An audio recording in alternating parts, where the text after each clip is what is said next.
these things are true. The world is dark, and we are alive. 10 days ago, the sky betrayed you.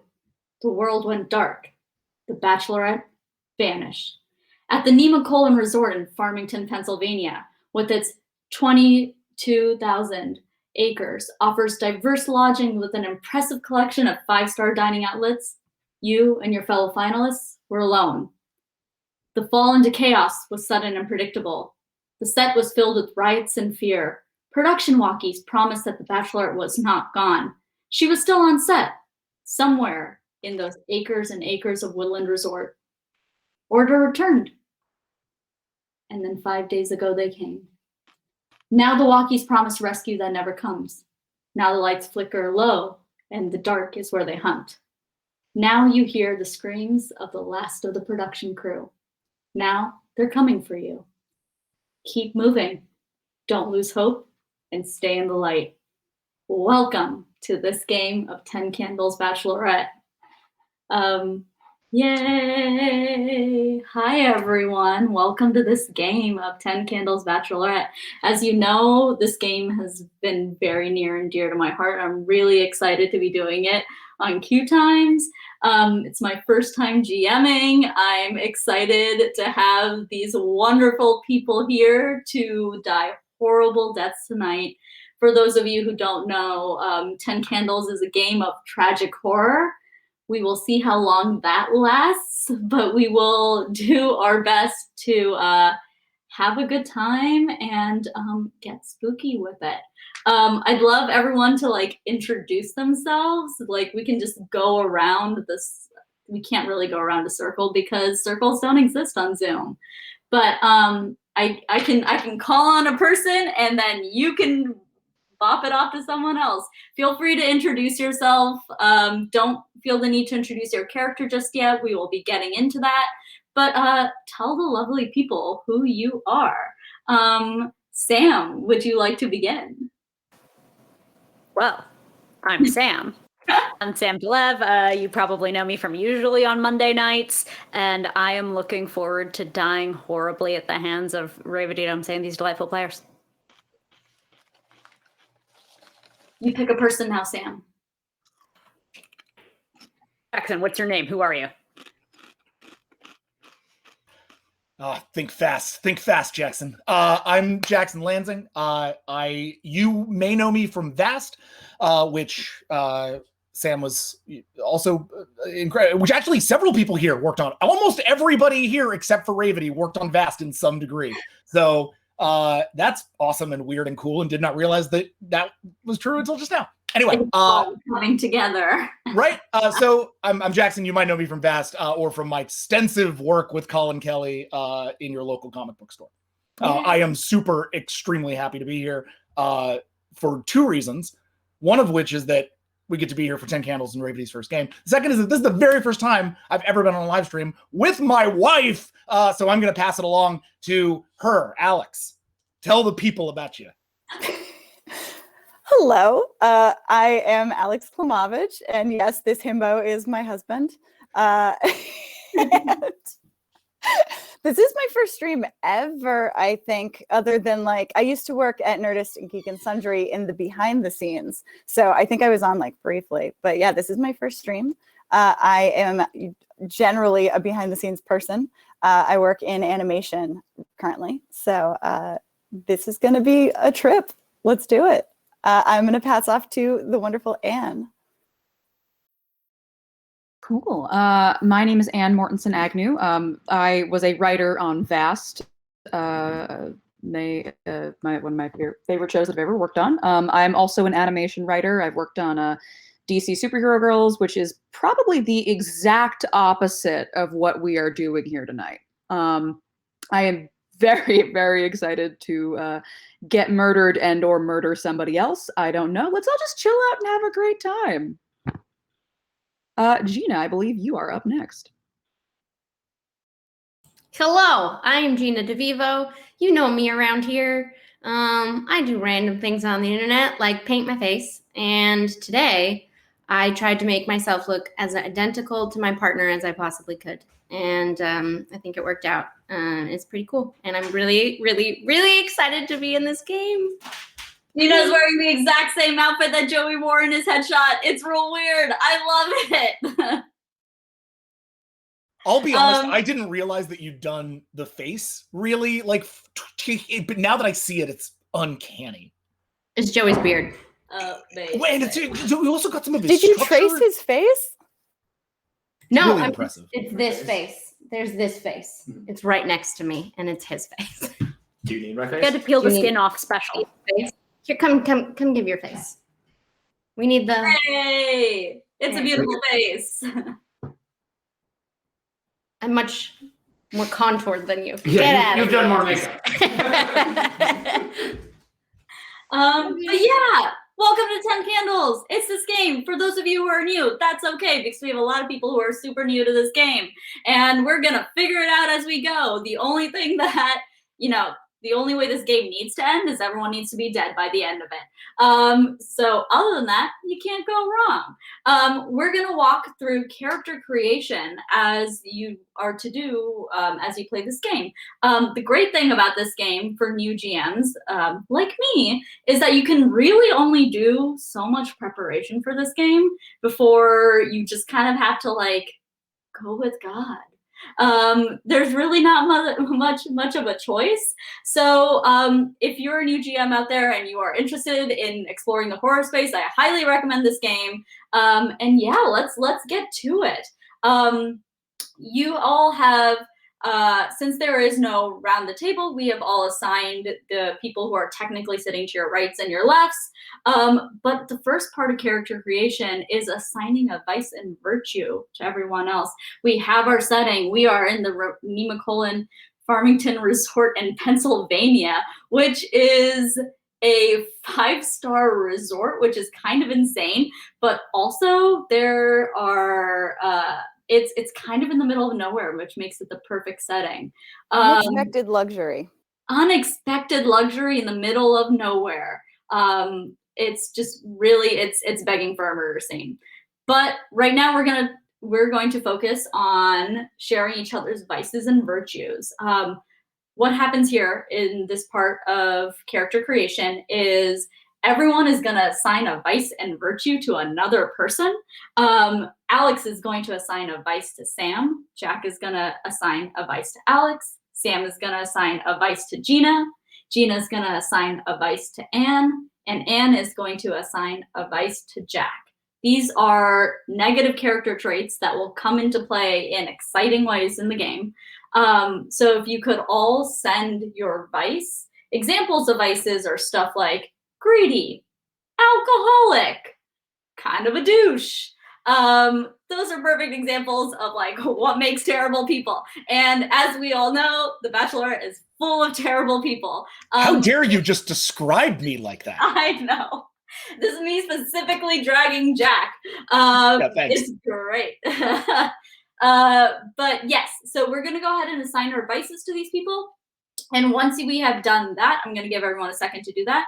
We're going to assign virtues as well. And then I'd love to go around the table and everyone introduce their vice and virtue. But first, Alex assigned a virtue to Jack. Jack assigned a virtue to Anne. Sam assigned a virtue to Alex. Gina assigned a virtue to Sam. And Anne assigned a virtue to Gina. So once we have done this, I'd love to just go down or go around the table again. And everyone tell the audience what your vices and virtues are. And let's see the obstacles we are going to encounter today.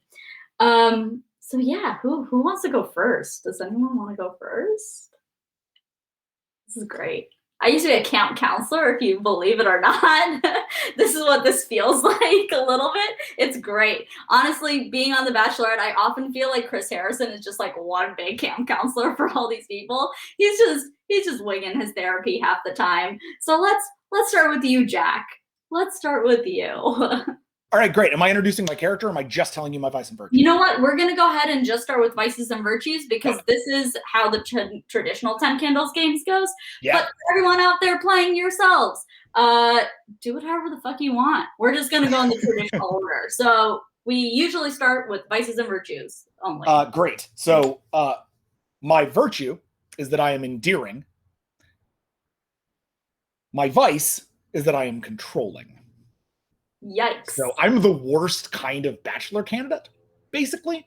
The worst guys on The Bachelor have that particular combination. They are enticing and endearing, and then they turn out to be monsters. It's kind of a brand for The Bachelor. I didn't expect to be playing it, but that's fine. Let's go. I'm the new Tyler. You showed up in a sleeveless shirt. I don't know what you were expecting. I got no time for sleeves. Not today. Not with Paradise at stake. Not with. Anne, you want to go next?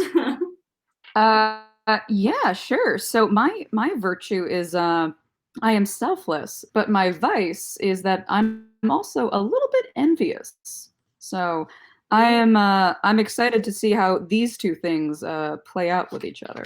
That's going to be very fun. Sweet. Sam? My virtue is that I am brave. My vice is that I am impetuous. Hello, I'm Leroy Jenkins. Oh no. We have met the first to die. We have met the first to die. I'm making a note of this. Alex, would you like to go next? Yes, my virtue is that I am generous. My vice is that I am sociopathic. Yikes. Pretty brutal 180 there. This is so good.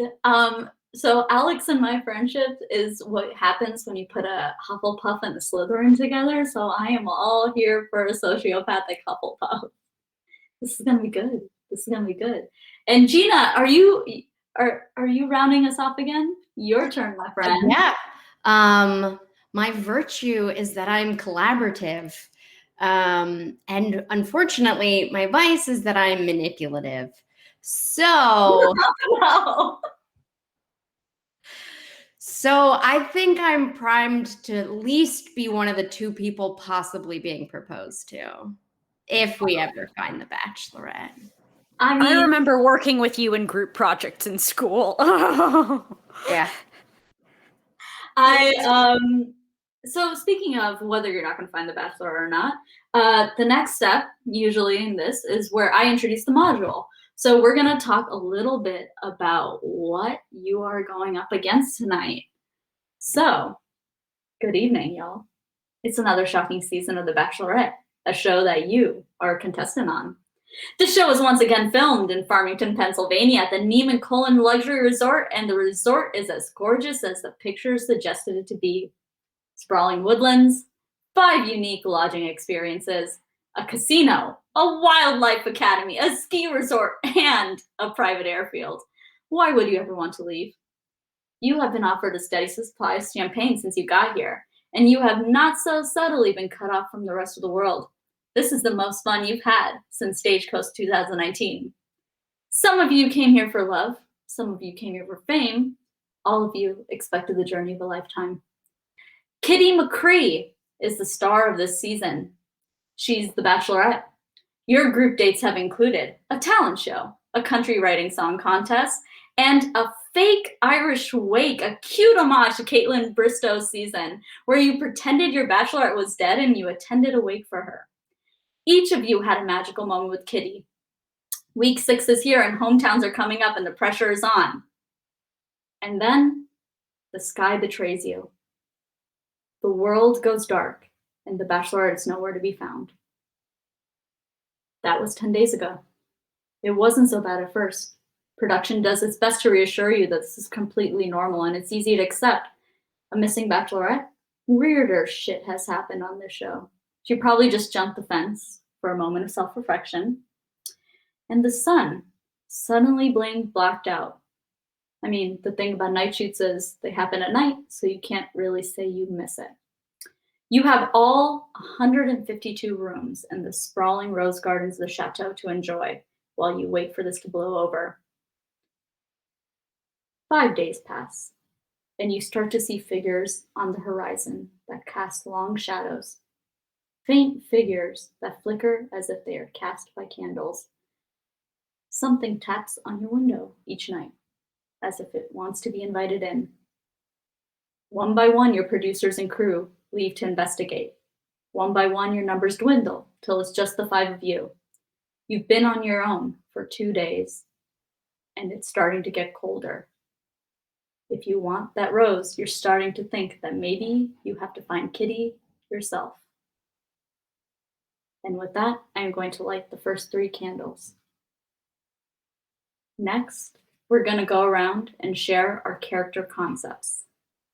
Who we are in this world, what we look like, your name, and your basic concept. We know a little bit about each other's vices and virtues, so let's see the persona behind it.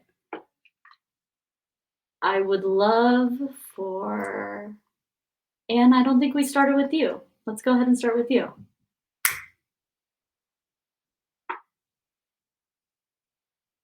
Anne? You blipped out for a second. Yeah, I'm playing Charlie Cowan, who, honestly didn't expect he would get this far on the show. The local musician nominally wouldn't, or seemingly, wouldn't get that far. Doesn't help that he's on here doing his friend the producer a favor, and his wife would really like him to come home right now. I love that. Charlie, when people ask you what kind of instrument you play, what do you say? Oh, he plays the drums for kind of whatever band will have him. He plays piano as well, but mostly the drums are his passion. Any self-respecting band has a really good drummer, frankly, in his opinion. Some would say that the drum is the most important part of the band. He certainly would. We will see how that comes into play later. Sam, would you like to go next? Happily. My name is Lynn O'Shea. You can call me O'Shea. You can recognize me from that shot where I've got more freckles than face. My hair gets pulled back into this curly man bun all the time. Thank you very much. And likewise, these cargo pants are not going anywhere. Hiker to my core. I'm a good old Boy Scout. I run a dry goods stand outside Sequoia National Park. And it's pretty great, but out in wilderness isn't much of a place to, find love. So yeah, my sister told me to get in on this, honestly. I guess, finding love's a way to win, right? Hopefully I will. That's what this journey is all about. Love. Gina? Hello there. The name's Skylar. And yeah, I know I'm a bit on the older side than normal for a contestant, but I'm a professor and way over across the pond, as you like to say. But I've been alone for a long time. I've had my fun, but I think it's time to settle down. I know I dress a bit nerdy, but I think it suits me. Most people would not consider this a legitimate way to find the partner of your choice. It's really great to see an academic here. Yeah. No, I know the sorts that are normally on reality TV shows are very loud and nude, but I thought I'd bring some class. Speaking of loud and nude and class, Jack, would you like to introduce your character? Hey, what's up? I'm Brashley B. Brashley S got kicked out earlier in the year, which was good. I didn't like having 2 Brashleys hanging out. About 6'2", have shoulder length blonde hair. I got lean muscle. I really don't like wearing shirts, but sometimes production makes me wear them anyway. I tried to eat the food on one of the dates. Don't do that. That food's not real food. I didn't really think that I was going to get this far, but it turns out that the other guys are full of shit. And they all, it's like a professor and like a guy who doesn't want to be here. So like I might actually win, which kind of sucks because I'm not really into Kitty. I just really want to go to paradise. So I'm just going to hang out and I'm going to see what I can do. And I'm just going to get the situation under control, right? I'm going to have fun while I'm doing it. And then we're going to go to Hawaii. That's what this journey is all about. It's about having a great time and making memories that will last forever. That's right. And money also. And also, well, yes. I got so many Instagram followers, bro. Like so many off this one show. It's nuts. And then Alex, our last person. My name is Reginald Rinaldi, Reggie R for short. I've been called a bit extra, but that's because I am royalty of a small European country. I will not tell you which one. I don't want you to feel anything weird about me, but I basically look like Jean-Ralphio mixed with Chris Evans, the hair and the body. Very big fan of like sharp suits, big shoulders, bit of glam. Think Alexander McQueen is my whole wardrobe basically. And yeah, my points of reference aren't exactly what you would hope they would be. But I'm trying to find my way in America and find the love of my life. It's the only thing I need to complete my kingdom. We're so excited to have a real, actual prince of a small country that we will not name, but it's definitely real on this show. Wow, we are just elevating the show every season, folks. Every season, a new standard. This is going to be the biggest season of The Bachelorette yet. Finally, though, now that we've introduced our wonderful personas, we have one last step of character creation, and that's figuring out what breaks your character, what brings your character to the brink. Brinks, just like vices and virtues, are also assigned to you by other people. This is actually the first brink that I will be participating in as well. As the GM, it's my job to assign a brink. I will be assigning Anne's brink today, but these are meant to be kept secret, so we will not be sharing them, but they will be coming out as the story progresses. Dark shit happens in this game. Let's see you bring out the worst in other people. Alex, assign a brink to your wonderful himbo husband. Jack, you will be assigning a brink to me. Sam, assign a brink to Alex. Gina, assign a brink to Sam. Anne, assign a brink to Gina. And I will be assigning your brink, Anne. So I'll be texting you that right now. Revati. Yes. Point of clarification. Yes. So when I give you a brink and 10 candles, as I recall, what that means is I give you a thing that I have seen about them. I have seen them and they blank, right? That is correct. So the they is not you, Sam. The they is the force out there in the dark that is hunting you down currently. As we know, they arrived 5 days ago, and it's up to the player usually sitting on, I believe, the left, no, on the right of me, because they'll be handing it to your left. Person who sits on the left of me to assign what the they is all about. Again, we're not going to be sharing brinks, but I will be texting Anne hers right now.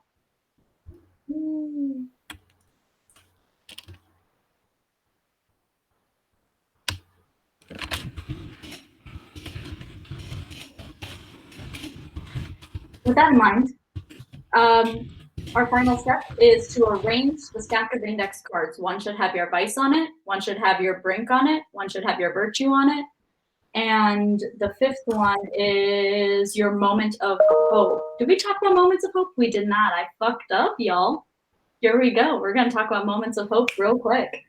That's what I'm doing. I'm like, why have I not lit more candles yet? Let's do this. Hell yeah. Hell yeah. So we have our darkest moment, and then we also have our moment of hope, which is the moment when in the darkness, there's always a little bit of light. And this is the moment where your character will find a bit of light. Each of you has your moment. And you know what? Let's go ahead and share this with the audience. I was thinking about maybe keeping it to ourselves, but why not? Let's go around a circle. Alex, do you want to share your moment of hope? Yes, my moment of hope is I will find hope when I get a moment to tidy myself up. Anne. I will find hope by connecting with my partner. I love that. Sam. I will find hope when I see the beauty of nature. Gina. I will find hope when I get to tell someone about my wonderful trip on ayahuasca. And Jack. Jack is on the bed. Yeah, sorry. I needed to recover from that. I didn't realize it was so meaningful. God damn it. We've all known him. All right. I will find hope when I get that ticket to paradise. When you get that ticket to paradise. All right. Lights off, everyone. We are going into the final recording. As mentioned, the Chateau Lafayette offers a grand reception space, all those upscale boutiques, all those elegant guest rooms with vaulted ceilings and crown moldings. It feels like just yesterday you were introducing yourself to Kitty on the steps in whatever eccentric intro you yourself chose. Right now, as the days have gotten dark, as the nights have gotten colder, you've congregated in the rose ceremony room. And in the absence of the sun, in the absence of electricity, it's freezing in here, and you know it's time to move on. But before you do, your team decides to leave behind a recording, a flare or a beacon, should someone stumble upon this place. As your producers and crew have left you one by one, they have left behind all this camera equipment. So you take a camera, you set it up, and you record one last final recording to whoever is left to witness. I'd love everyone to go off camera now, go on mute, record your final message, and come back when you are done.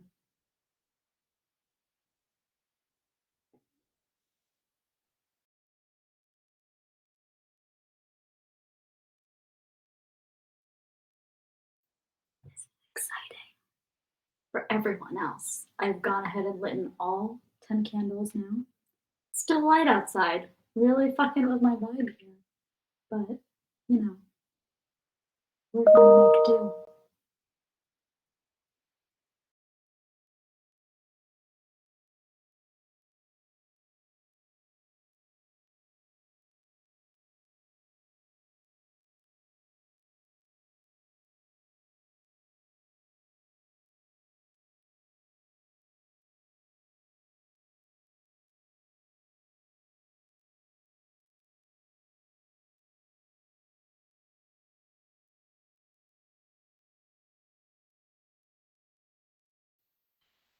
For anyone who wants to play this game on their own, like I said, up till now, that's the only parts you have to plan as a GM. Everything after this is pure fucking improv. And I think that's really freeing for new GMs because, again, you can only plan up to so much. Yeah. Also, watch The Bachelorette. It's a shit show of a show. Very exciting.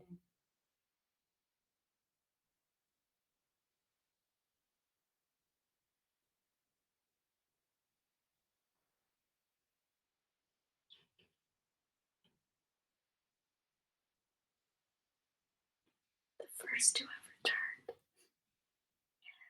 What have I done? What have you done? I mean, you've signed yourself up to die, my friend. I hope you're ready. This is good. Never. Never. But yes, we will be playing those recordings at the end of the game, as is tradition with 10 Candles. It's a really spooky effect. My first game of 10 Candles was actually with Jack and Alex, and we played in my garage. And it's been a journey since then. So Jackson is the connective tissue of our collective 10 Candles experience then, because I played in the saving throw game set on the ISS. Did you really?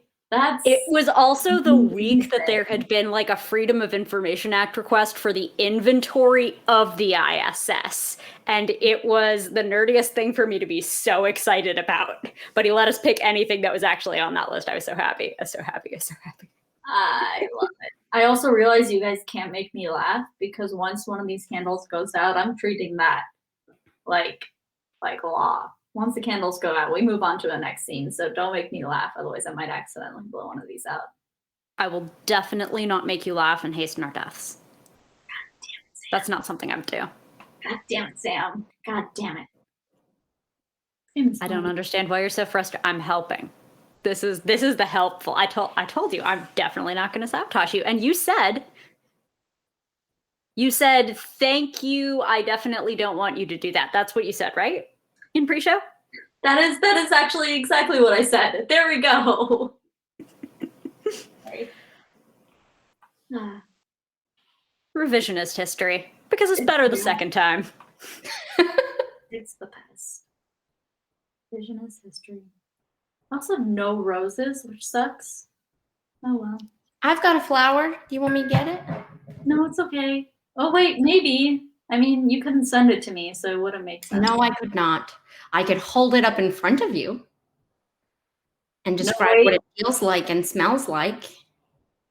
That would be really sweet. I think that you should save that for the game, though. Save it for Kitty. But I do have to go get it, is what I meant. It's in the other room. Well, they're not back yet. Go. I get it. Run! This is when we would have our intro. Anyway. I'm also really happy we're not doing this in the dark because I'm an actual weenie in the dark. And I am an actual pyrophobe. So this is always great for me. I love that the candles are very, very, just hundreds of miles away from me. That's the distance I like my open like flame. a fire hazard if I chose to do this with you guys. I mean, I'm just a hazard. I love that Jack, Alex, and Anne are taking so long. Should we be worried? No. They're going to come back with the next great American novel. I'm very excited. No, I'm so excited. I'm sorry to tell you that Alex and I are both perfectionists, and so I guarantee she's done more than one take. I definitely did 2 takes. My first take was a mess. So my yeah, first take was also a mess, but it was what I said. Okay. Well, I am just having a hard time getting it to upload. So that's my problem. How do I get it on there? What's the best way to do that? I just shared it in the Memos app. Yeah, Oh, just send it to Jake over. We love technology. Also, Shout out to Raven Jake for figuring out how to do this very ritualistic, very physical game remotely and with such success in a way that keeps fire far away from me. I don't know why I keep coming back to this point. This is a very ritualistic game, and if you ever choose to play, like, get dark, but also you'll notice that the passing of notes, the lighting of candles, the just the little actions in between everything. You usually share a dice pool, so you end up handing dice off to people as well. It feels like you're in a cult in the best way possible, and that's what I love about this game.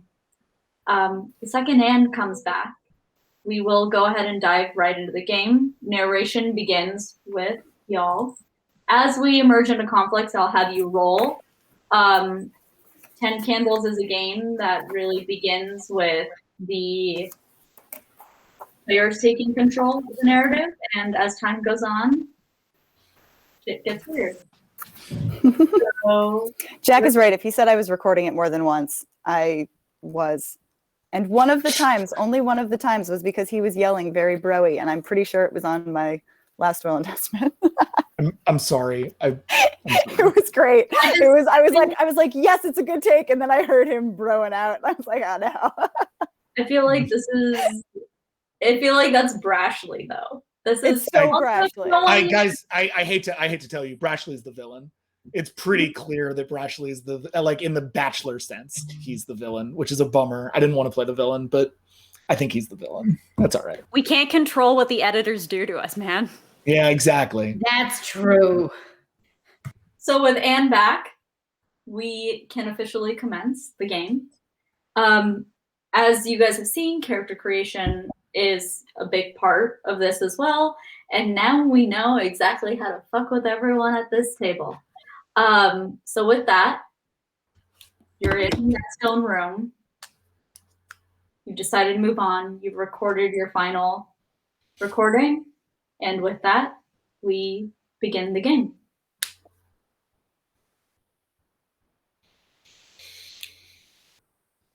Do we start in scene? You go ahead and start in scene. That is correct. Okay. Yeah. So the notion is to move on, but whether you want to choose to do that, you can. There is also the chateau available to you. You, for all intents and purposes, think you are the only people in the chateau currently. You're the last ones here. Everyone else has moved on.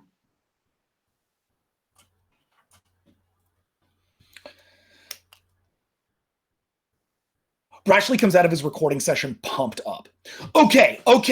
All right, we can do this, guys. We can still make it out of here and back home, like, well before they air the season. We can start, like, pumping it up. I think we should take one of these cameras with us. Just, like, get footage the whole time. Send it to producers after us. They'll fucking love us, man. We'll all get into paradise.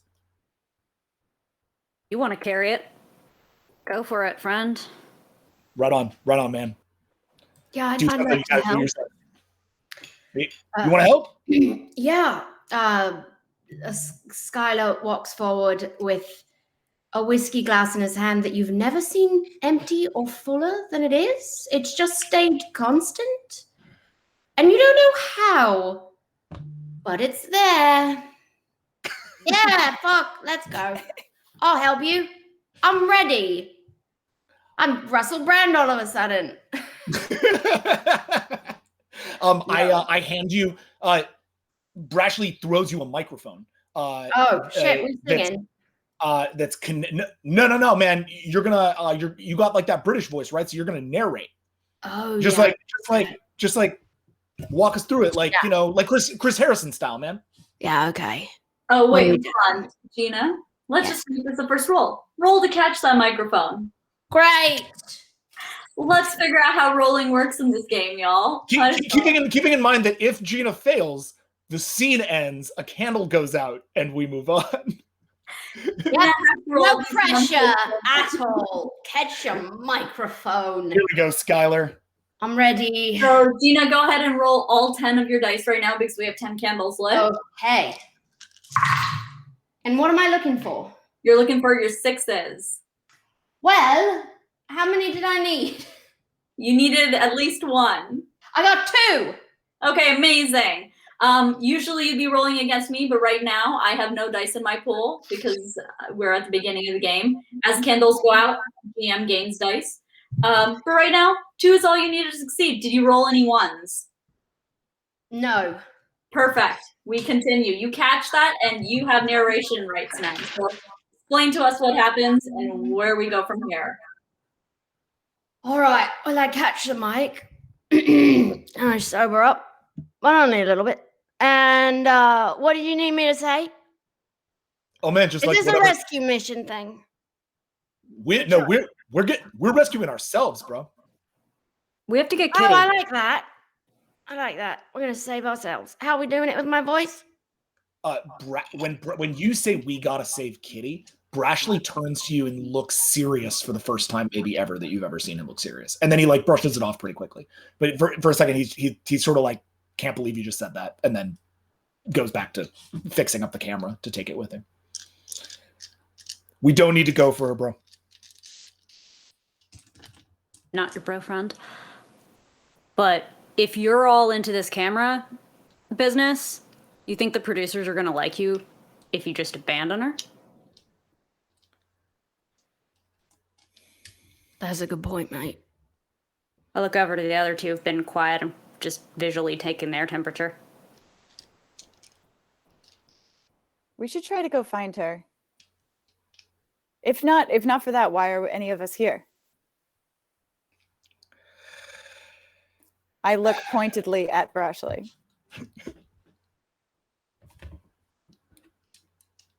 You are going to lose every single one of your Instagram followers if you just leave. Just so you know. Oh god damn it. All 10 million of them. Shit, you're right, bro. Good looking out. Damn. All right. And he stands up and he takes the camera. He says, I'm still taking the camera. Do you need your microphone? It's your mic. Never mind. Give it here. He takes the microphone from you. He's like, I'll show you what I mean. Oh, I have an idea. He gives it When back was to the you. last time anyone saw Kitty? Like, not 5 necessarily days? visually. 5 days. Has it been 5 days? It has, Yeah. it has been 10 days since Kitty vanished. 10 days. Yeah, like about a little over a week ago. If you would like to roll to remember or gain clues, we can do that. Yeah, I'd like to see if like she and I had bonded over liking anything in like a particular place out of the whole campus. Yeah, absolutely. Let's roll to see like how big your connection was with this person. Let's just do that.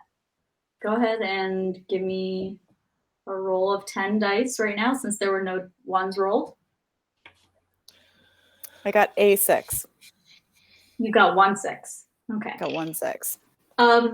You two really connected over a sense of luxury. You both realized that you wanted a car with a cup holder armrest, and it was just like this magical moment. And you realize that Kitty is very, very attracted to a sense of comfort.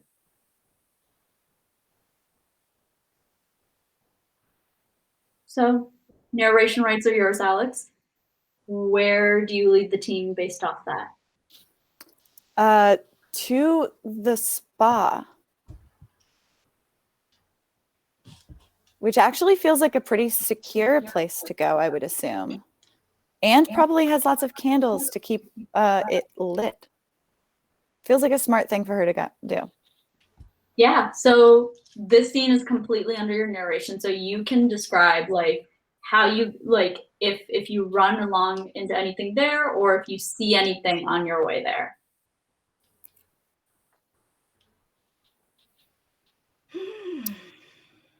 Let's find some stilettos on the way there. strewn to the side as if she said fuck. Oh, she said screw this, and kicked them I think off. you can say fuck on this channel. I think we're allowed to say fuck, baby. Can I? I Yeah. hadn't asked before, so I didn't want to do a slip No, up. you are. I mean, but the yeah, producers she- don't want us to. They bleep it Research. pretty hard, but if they can understand us around the bleeps, it's okay. We will bleep it out. It's not necessary in this context, but I might save it for later. So yeah, she said, "Screw these shoes," and even though that is a pet peeve of mine personally, I think this situation calls for it. So it's also a good indication that she made it far enough to kick off her shoes and keep going. And so we follow that towards the spa. And how far are we going? Are you going to throw things at us, or? Yeah. So what happens is, as you get to the spa, right? You follow these stilettos, and as you see these stilettos, you notice that around them is a trail of something silky and kind of lugubrious is a good way of saying it. Just the slightest trace of something, and in the distance, on the wind, you can't be certain, but you hear a faint rustling on the wind. It sounds like it's coming from the north. You know, towards the north, there is the wildlife sanctuary that exists in these 2200 nemacolins. So it's probably just an animal. Been 10 days since the lights went out. But if anyone would like to investigate that, or if you would like to keep going towards the spa, we can do that. But right now, I would say you are out in the woods and you are pretty exposed in the resort of Nemacolin right now. You have exited the lodging. You are carrying your camera. Jackson, you are kind of lugging it. I mean, Brashley, you are lugging it along with you. And it's slowing you guys down, not gonna lie. But you're exposed to the elements right now. But I'm so jacked. But he lifts, bro. You really Can I get that slime sort of lugubriousness on camera? Yeah. Let's go ahead and get that lugubriousness on camera. Awesome. It glistens under the moonlight. I turn to Skylar. Professor, you know anything about this? This looks like some science shit. Yeah, sure. Let me look. She didn't strike me as the kind of girl to wear body glitter. No, never did notice any body glitter. Body glitter's classy, bro. This is definitely not some sort of hair gel, neither. What color is it? Let's roll to see what you are able to observe about it. Let's go for it. So go ahead and roll again, Gina. Okay, full 10 again. Yeah. With Brashley assisting, which means jack shit in this game. He's not assisting. He's there. Brashley's trying, and that's what matters. Okay, let me get this one off the floor. We'll let the audience be the final judge of Brashley. All right. 1, 6, and 1, 1. Great. So in this case, what you're going to do is you're going to get rid of that 1, 1. Okay. And now you are down to 9 dice. So everyone's only rolling 9 dice as we go along. Sorry. It's okay. That's part of this game. You're uncertain about this, but like in your academia, you have like, this definitely belongs to some sort of insect. That much you do discern. But specifically, it's not a slug or a snail, which you might, most usually like associate slime with. This looks like, it's almost like something was bleeding that wasn't meant to be bleeding. What's the quantity of the viscous liquid we've got? I would say that it's more than you would expect from a single insect. I would say this looks like a lot. let's say it's like a cup. Let's say like a cup full of like of this blood. You're not sure. Can I ask what color it is? I think you would have to roll for that. I think that with 1/6, this is what I mean. You can see what color it is. Let's say it's a whitish color. Okay.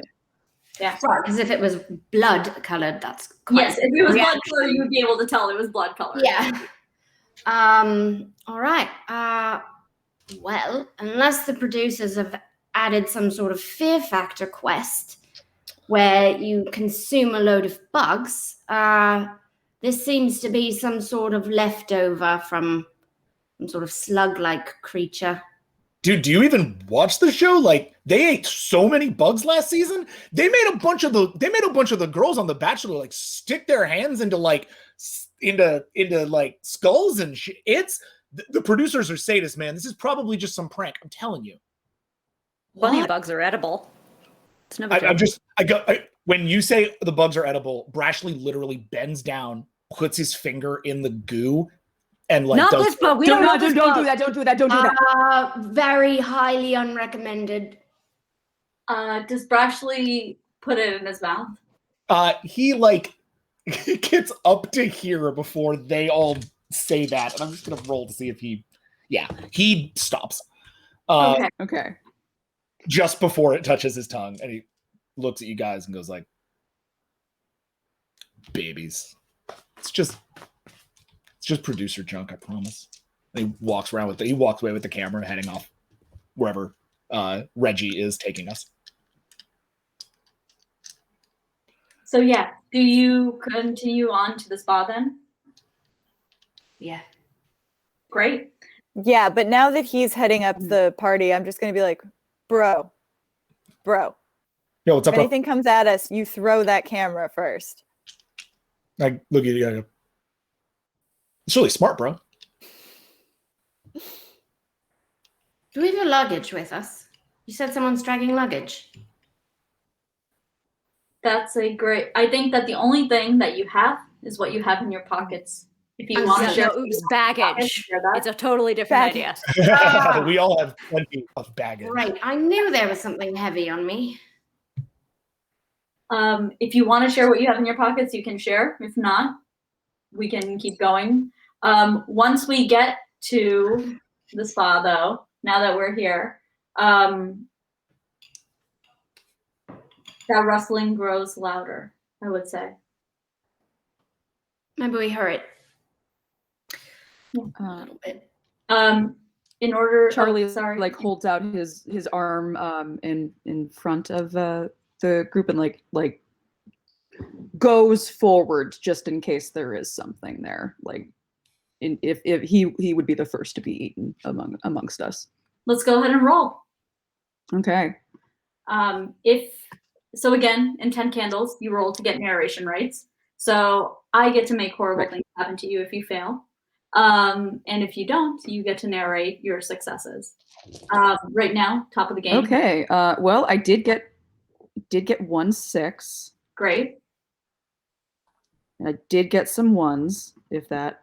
That does affect it. So how many ones did you get? Cool. I got 5 ones, guys. I'm so sorry I tried to do anything. It's cool. That's how this game works. It's just remember the dice. Oh no! Remember the dice pool gets filled back up per scene. And Whew. like this is just the scene dice pool we're losing, but we'll lose 1 dice when the scene ends. Correct. It's So not so dire that we don't have those dice for the rest of the game. We just don't have. Oh, we're gonna lose only 1 dice. Okay, that's better Yes. than losing 5. Thank We you. lose 5 right now for the scene. Sorry, Mhm. this is Revati's game. Okay. I'm not trying to. No, you were absolutely right. We lose 5 games. We lose 5 dice for the scene. So right now, we lost that 1 earlier. So that brought us down to 9 with another 5. We are down to, what's 9 4. minus? 4. This is why Charlie Yeah, shouldn't do things. He's just made nothing but bad decisions since like answering his old But friend's you phone rolled call. a 6. You rolled yes, I did roll 1/6, 1/6. which means you get narration rights. Yeah, You get so it I inside the spa. yeah, so I very slowly creep into the spa. I only have like my just like wallet, keys, phone on me, so I flip on my phone's flashlight to see if there is anybody in here, and hopefully not anything.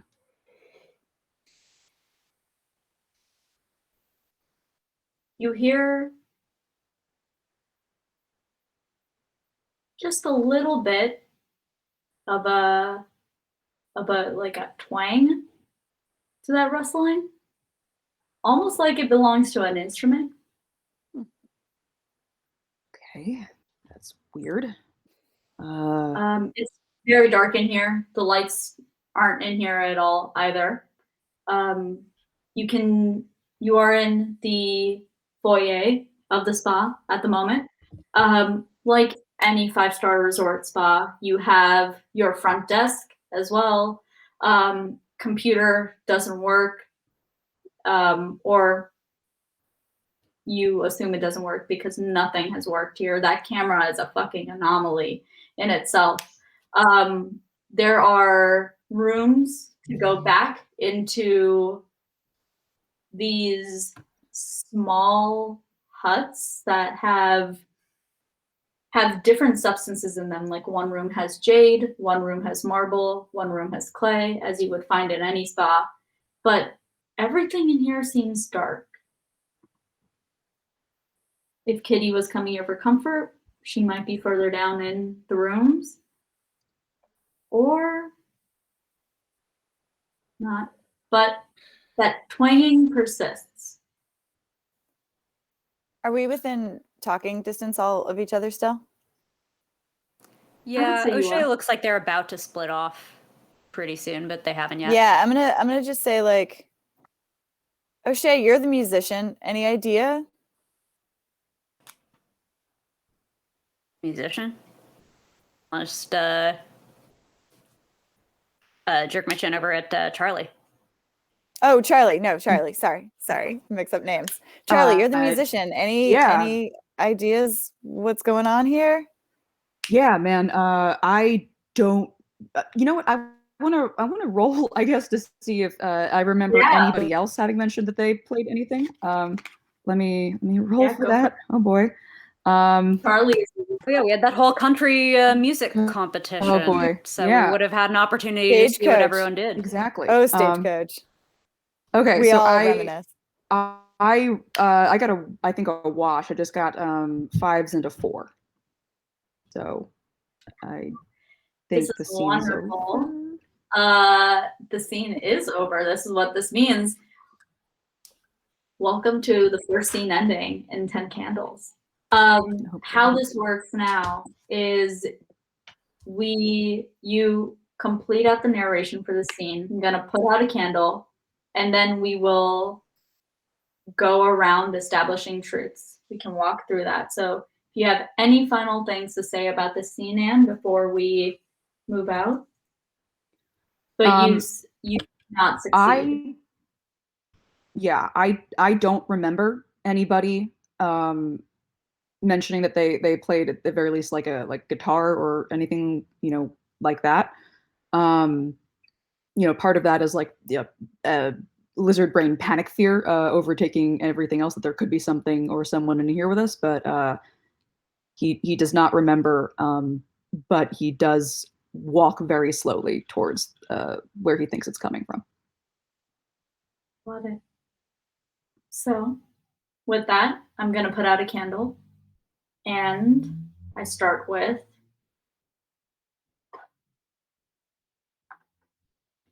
these things are true. The world is dark. We're going to go around in our established order. I will call on people as we go around, because again, circles don't exist in Zoom. But these things are true. The world is dark, and I want everyone to list a thing that is true about this scene. Examples of the truth are: there are lights on inside. We reach this scene safely. I find X. I hear the sound of blank. Those are examples of truths. They can be anything you want. They don't even need to take place at the scene. If you want to jump us to anywhere else, you can. But the last truth is always, and we are alive. So, with 9 candles lit, we go through 9 truths. Let's start with Jack.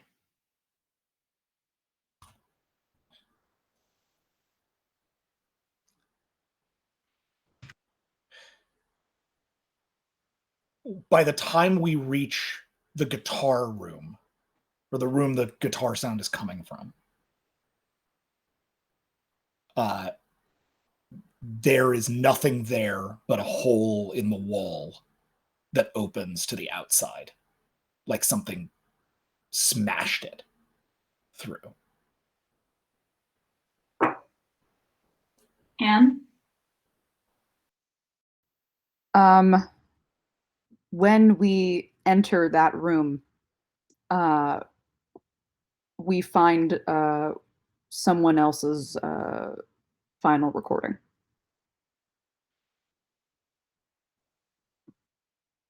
Gina? Ever since we entered this room and around the hole of the wall, it smells like popcorn, like true movie theater popcorn from when I was a kid. It's everywhere. It's in my throat. Yeah, this is Harvey's brand of popcorn. Huh. Sam?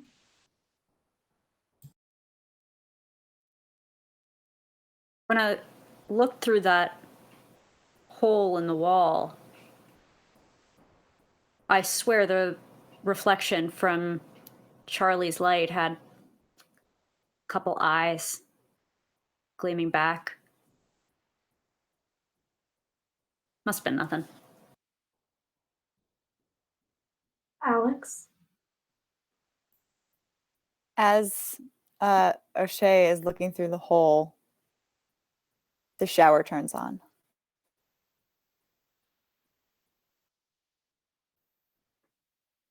It's my turn next. We're doing 9 of these, right? Is that the We're idea? doing 9 of these. Yeah. So right now we're on 6. We got 7, 8, 9. 3 more to go after mine.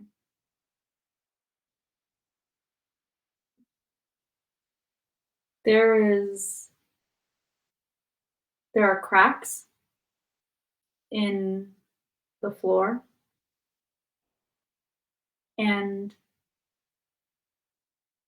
you are almost certain that when the eyes disappear from Charlie's light, you can see them underneath the floorboards as well.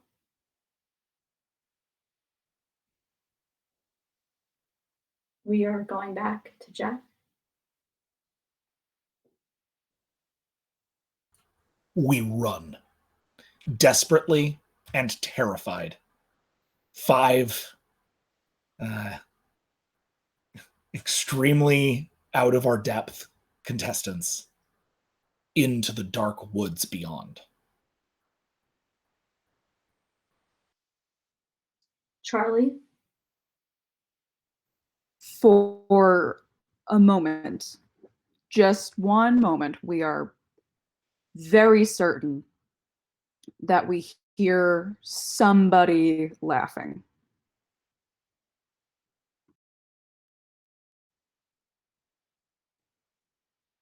And Gina?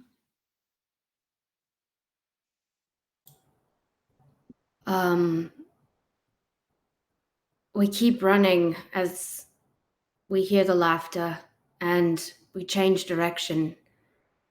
And it doesn't matter where we go, it always seems to be following us. And then I trip. And I realize that around my foot is one of Kitty's sweaters. It looks very, very worn. Like it's been out here for a long time. And our last truth, Vixis's last truth, is, and we are alive. So we say that together. And we are And alive. we are alive. We are alive. Okay. So you are now in the woods. You know that Nemacolin has so much to offer. Again, there's that wildlife resort. And let's be clear, there are lions and fennec foxes and actual tigers in this wildlife sanctuary that Nemacolin just happens to have in case the producers ever need them. Wow. And they're there. You can feel them in the dark.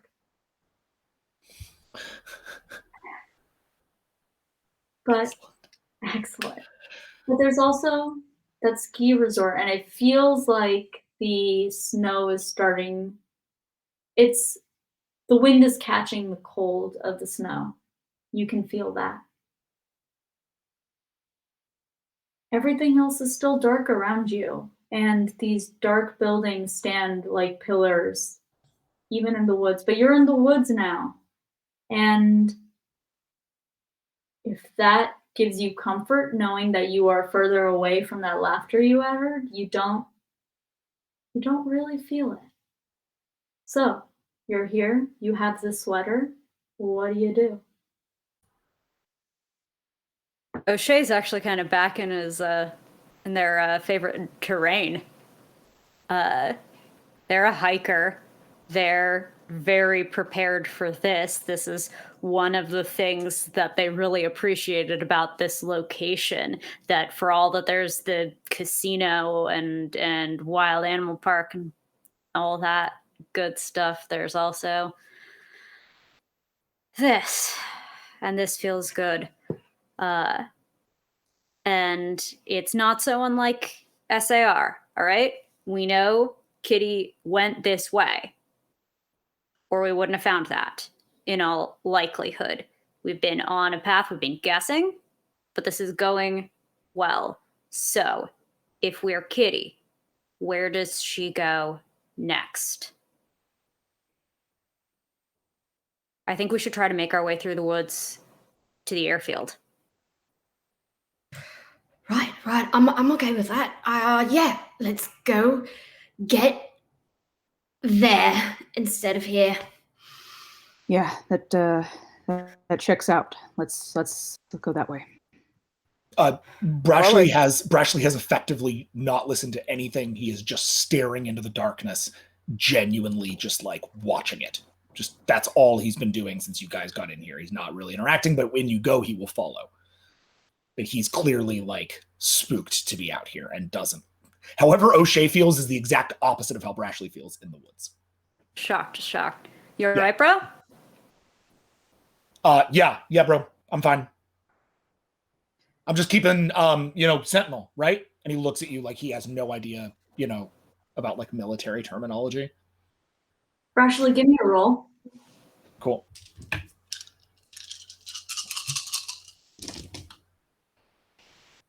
That's 3 6s and no 1s. Great. Love that. It's not the kind of roll you look for in this game, but I'll take it. And I also got a 6 as well, but that doesn't count because you got 2 more 6s than me. So you won narrative rights. All right.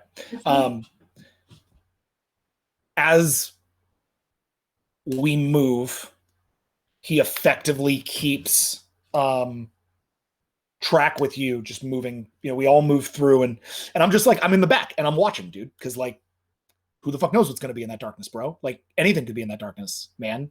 You don't know. But he's just like clearly being a little, he's like freaking out about it.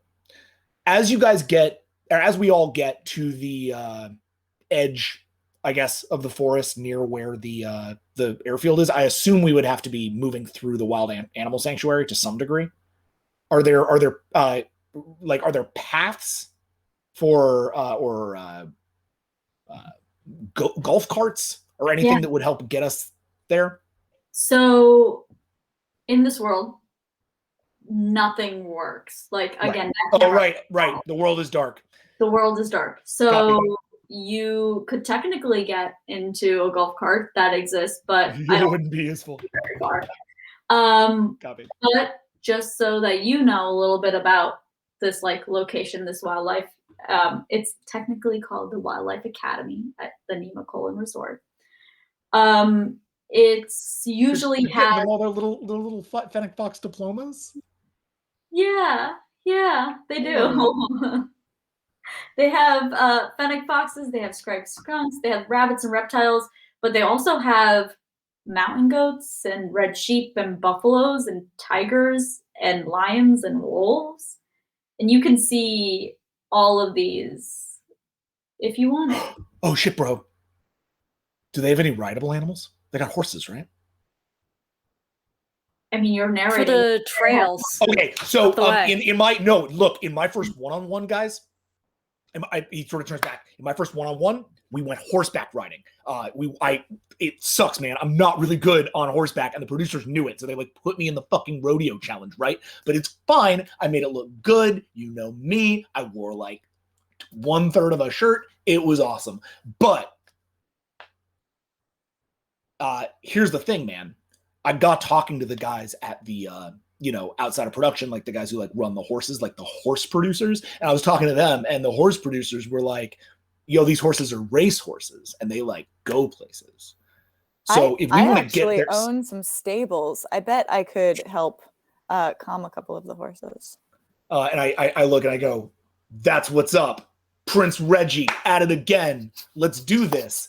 And I'm like, I suddenly I feel much more confident. We're gonna get horses. We're gonna get out of here. That's the new. I'm British.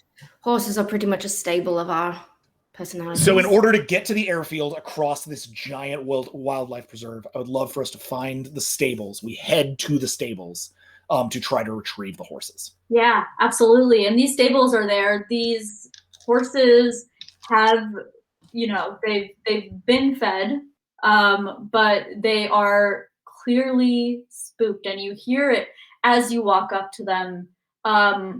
It's almost like they are afraid of you at first.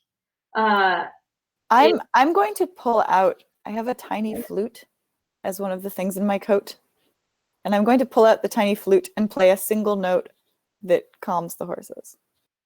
Let's roll for that. Let's see if that calms them. Who has a horse flute? Reginald. This is why you're not royalty. Yeah. Prince Reggie has a horse flute. That's brilliant. I got 2 6s and 2 1s. Okay, So he reigns. No, Sam. Damn it! The puns in this game. I'm ready for them. Okay. So because you rolled 2 6s, but you rolled 2 6s, but also 2 1s. Is that correct? So that we are now down to 7 dice in our collective dice pool for you guys. But you still get narration, right? So like, tell me what happens to these horses when you play this flute. So the horses calm down a bit, sort of still stomping a little because they're like clearly like unhappy, but they're coming around to it. Like there's something, in that particular note that did calm them, even if they're not calm themselves. However, one of them nudges Brashley over here because he does not get along with horses. And even calmer horses, not a fan of Brashley. Sorry, buddy. Are there let's say there's carrots nearby. We grab a couple of carrots. I hand out carrots to everybody. Everybody gets a carrot. Everybody gets a horse. We're going to try. Wait, does everyone get a carrot or do the horses get carrots? No, everyone gets a carrot to give to a horse. Love it. Okay. So they can bond with I don't know how horses work. I'm Yeah, totally I love that. those. But Yeah, yes, Prince Reggie has a custom from his everybody gets a homeland. horse. Yes, exactly. And it's just like, okay, you guys, like, you got your carrot, you got your horse. Let's make these friendships happen. And we're going to try to ride these horses. There's not saddles, though. They're just sort of here.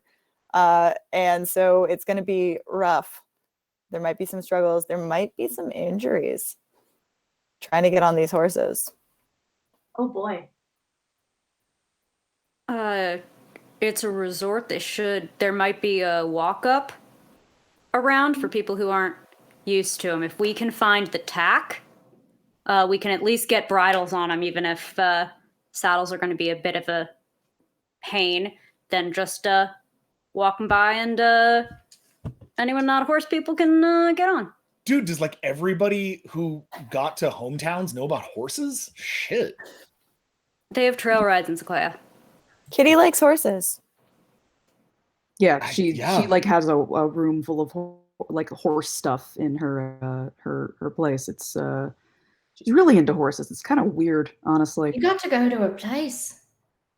Yeah, I don't know how or why. I kind of made clear that I don't like horses. I think they're fine, but she really just wanted me to see all her horse stuff, no matter how much I said I don't like them. She's weird. Ashley, you get to go to an apartment. What was that? Did you get to go to a place? Oh no, man. No, like we're chilling out until Fantasy Suite on that stuff. Like I'm gonna make my first impression when I make my first impression. You know what I mean? Yeah. And I like bring up like a fist bump for you. I still have whiskey. I just you cheered you. You fist bump me with whiskey. Yes. Yeah.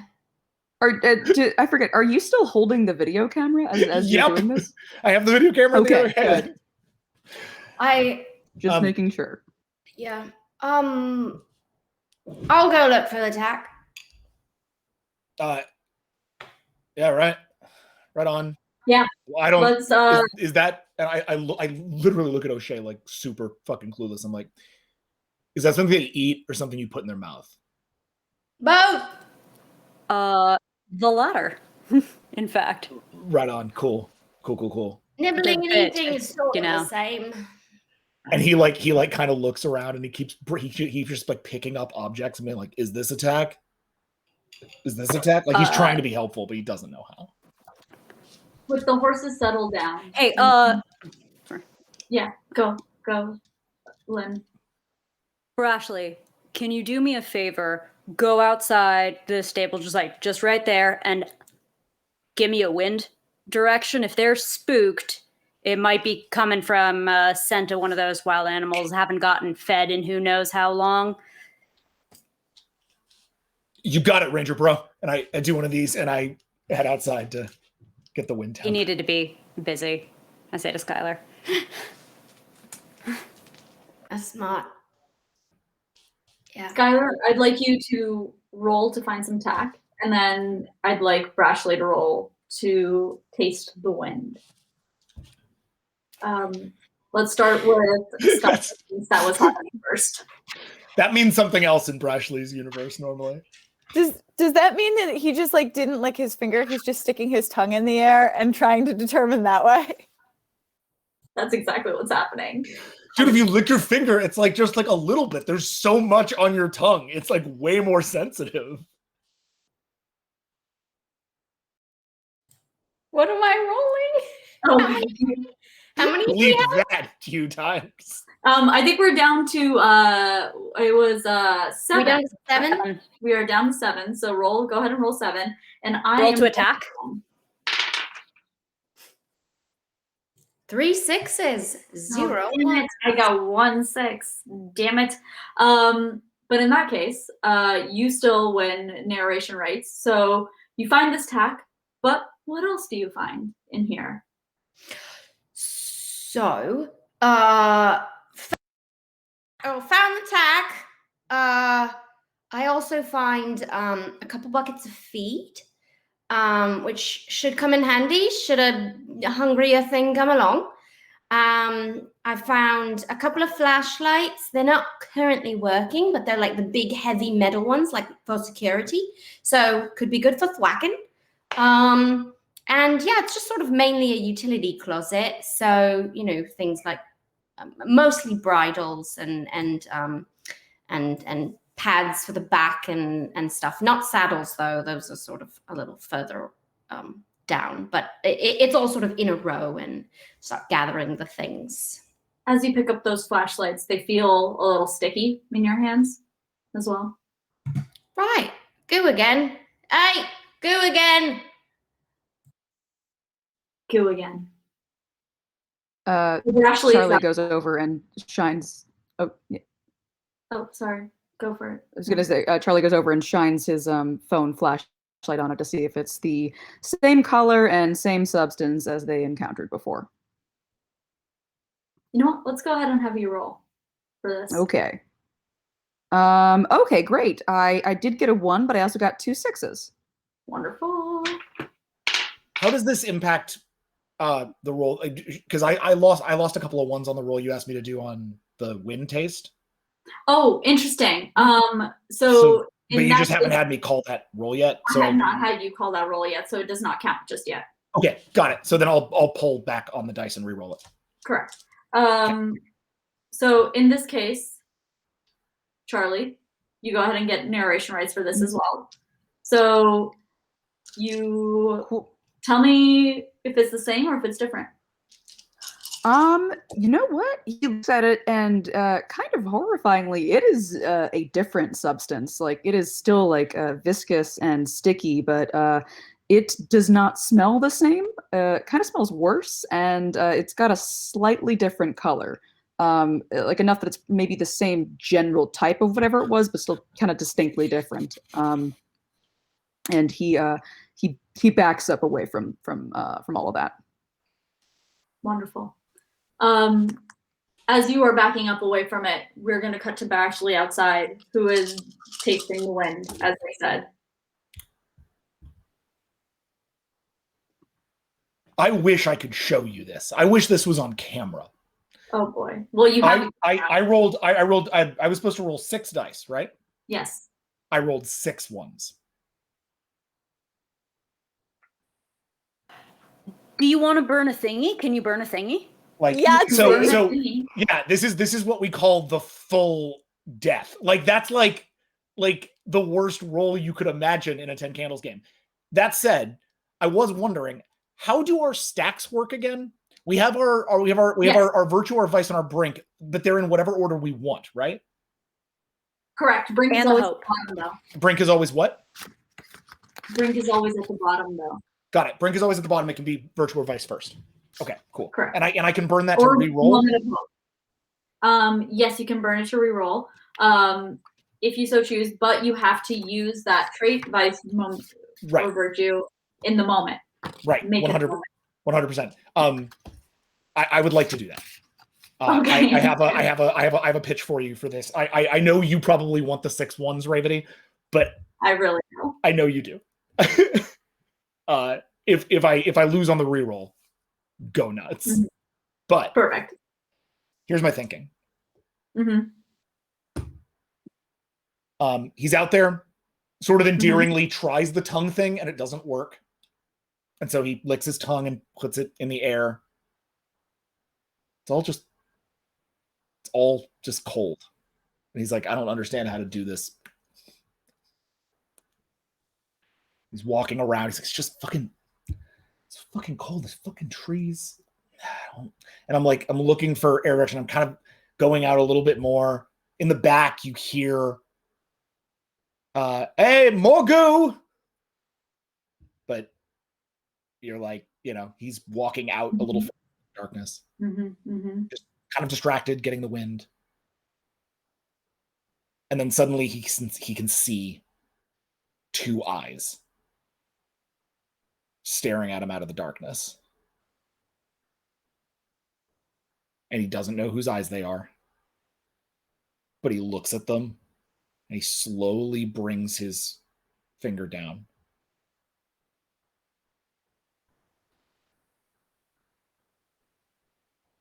Yo, hi, I'm Brashley.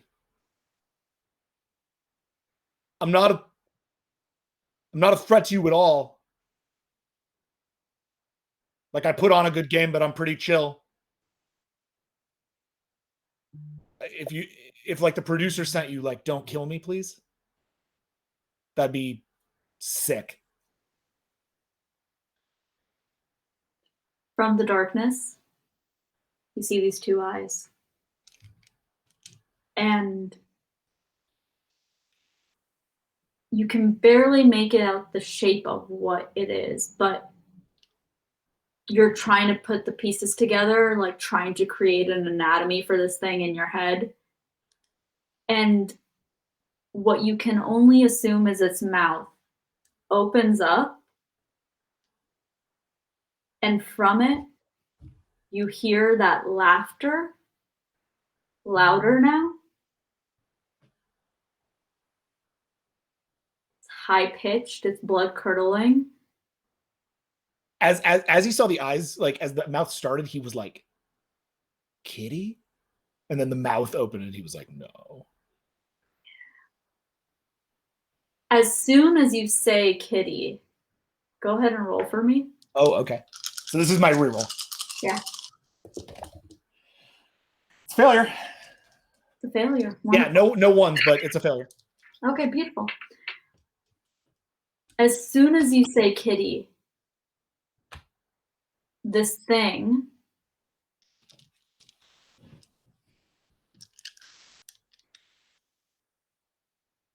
it stops, and for a second you think that you have tamed it. Maybe it's listening to you, maybe it's not. Turns out that's fake. It's a feint, and it rushes for you. You can barely see what this is. It descends on you like a giant fucking cloak, and it knocks you the fuck on your back, and it goes straight into the stable, and it looks like it's going for those flashlights right now. So the three of you who are in the stable right now, you hear that laughter. It trails behind this creature like a lingering sound, and it echoes through the woods. It bounces off the trees. This laughter is raucous, and it chills you to the bone. But if you had to guess, it's going for those flashlights, and I need who is closest to the door right now, because that's who's going to react. I believe it's Lynn, right? Lynn, go ahead and roll. Yeah, because I was keeping an eye on what Brashley might have observed. Does my failure not end the scene? Oh, does your failure end the scene? It totally does. You are Yep. right. Thank you, Jackson. Yeah. This is why I've got you here. First GM. Here to help. With that, we're blowing out another candle, my friends. Gotta be careful about this. Okay, let's go with this guy right here. Normally, when you burn a vice or virtue, you get to literally burn it like in the fire. It's sorry. That was not me trying to No, I love angle it. with Sam. We get it. Sam doesn't like burning things, but here we are. So with this in mind, we're gonna go ahead and go back to these things are true. The world is dark. You have just seen something knock Brashley off its feet. It has teeth and two eyes, and that's all you are certain of. And even that, you're not so certain of. So, these things are true. The world is dark. We are down to 8 candles, so we will be saying 8 truths. And it's Brashley's turn because he failed that roll. Please go with him. And we're taking it from this thing is running to the cabin? Yeah. Or to the stables, rather. The horses go nuts inside the stables. And and those of you, any of you who are on them are sort of thrown off. Any of you who are like nearby them are sort of pushed back. We all sort of fall down as the horses like race against the stables, cracking against the bridles that hold them in place. They look like they're going to escape any minute.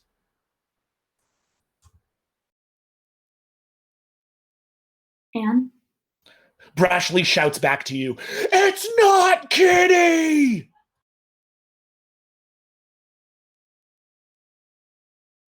It's probably not Kitty, but as it gets closer, Charlie does recognize it. He's very sure he saw it on the grounds about 10 days ago.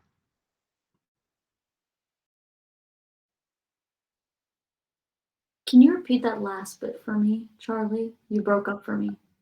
Oh yeah, he it's not Kitty, but he thinks he recognizes it. He saw it on the grounds about 10 or 11 days ago. Nice. Gina?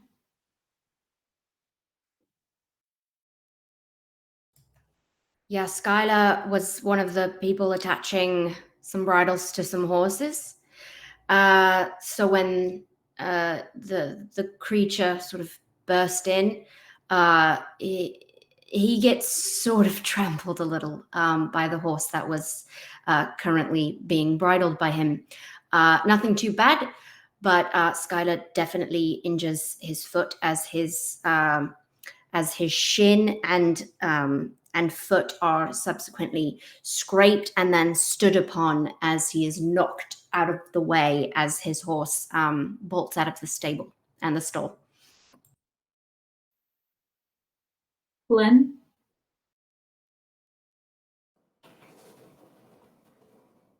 If it's not Kitty, then how does it sound exactly like her laugh?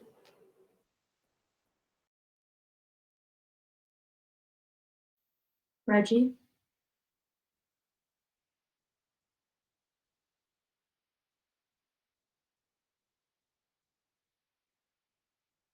Sorry, quick point of clarification. Had we tied anything to the horses yet? I don't think so. No. Okay. Darn. At least one of them has a semi-bridle that is definitely not fully attached and has bolted. Right. But they've Reggie, not all bolted. Right. Reggie draws his dagger and throws it, catching part of this creature and pinning it to the wall momentarily.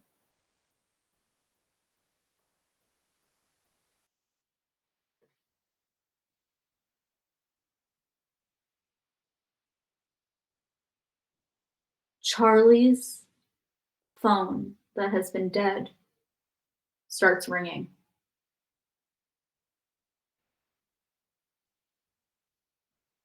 We are back to Brashley.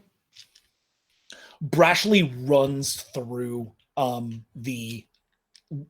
runs back towards them, past the pinned, literally as it gets pinned by Reggie, runs towards Reggie and goes, "Good shot, bro, let's go!" And like grabs as many of them as he can, trying to and stops to pick up Skylar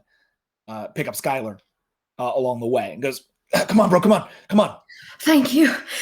And helps, and we all move quickly away from the stables, unfortunately, into the dark of the woods. We deeper into, if not the animal sanctuary, perhaps what lies beyond, near the airfield. But we get away without, unfortunately, the horses we came here for. And the last truth. And we are alive.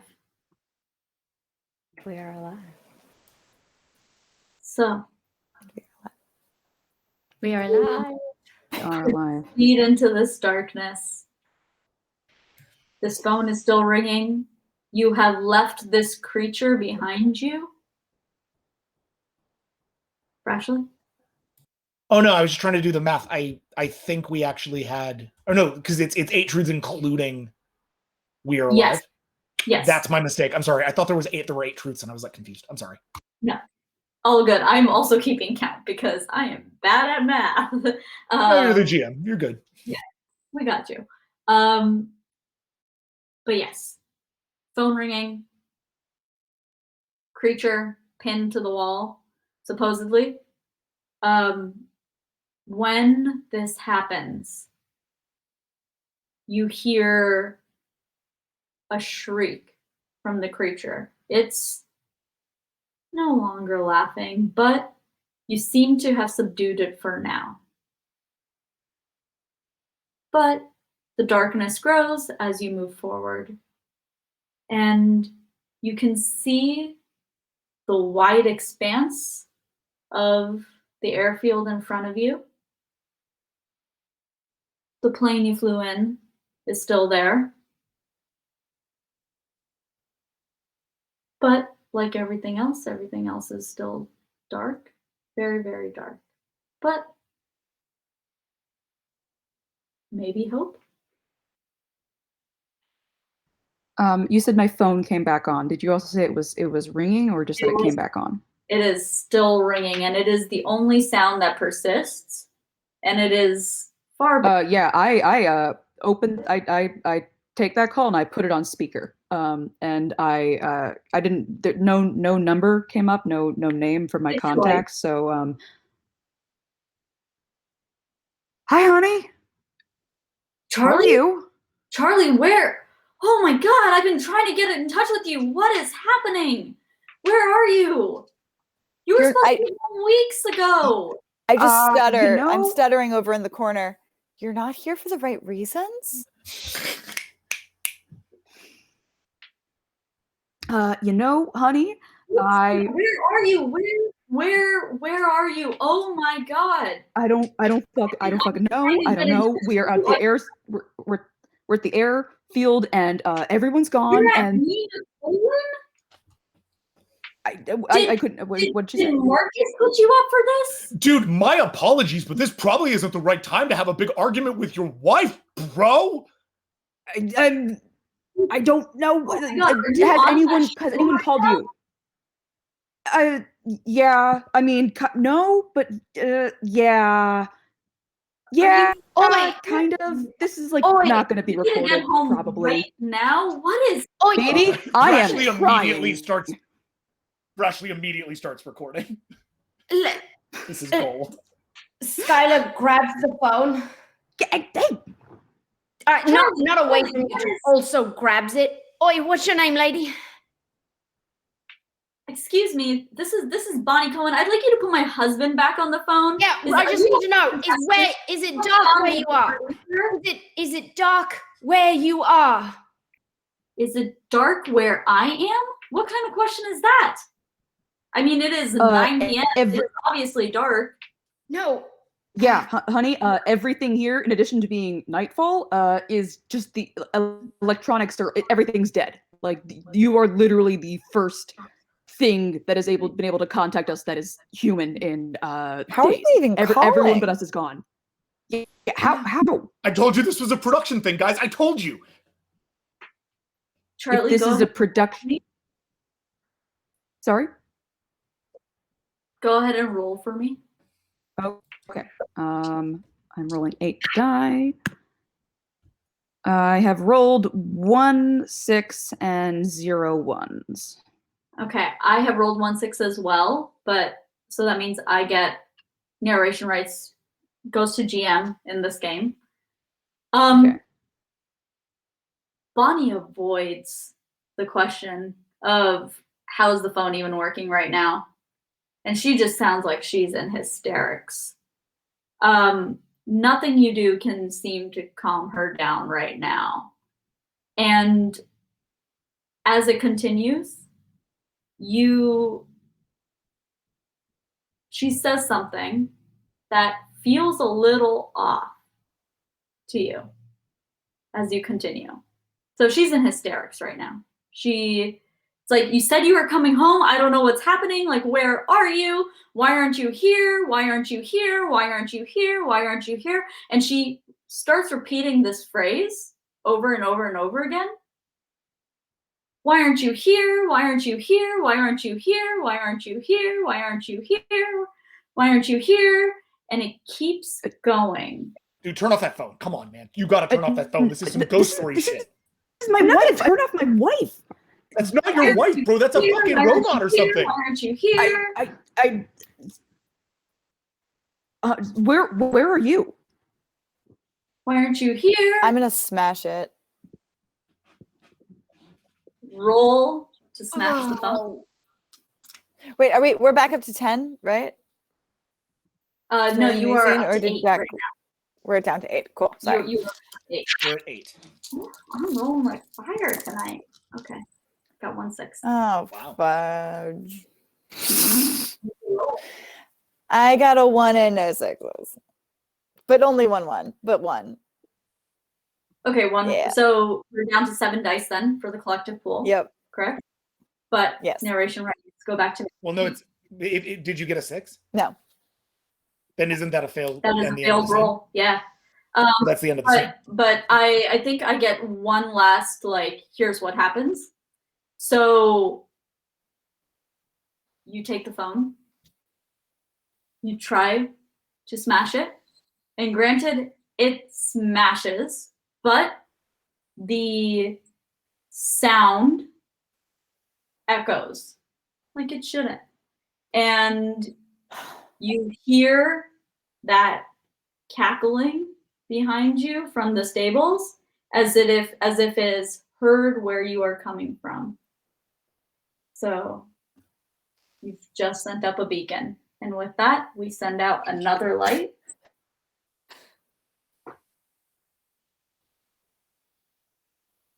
These things are true. The world is dark. Let's go ahead and start with Alex.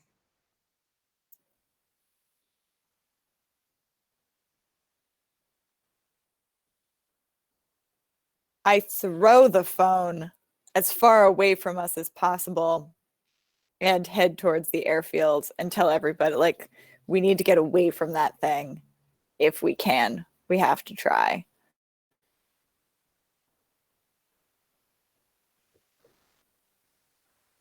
And next, you are able to get on the plane, and there is a person, unmoving, sitting in one of the chairs.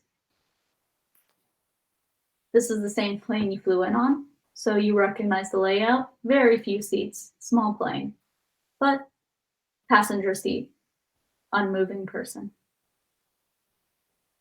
Brashly.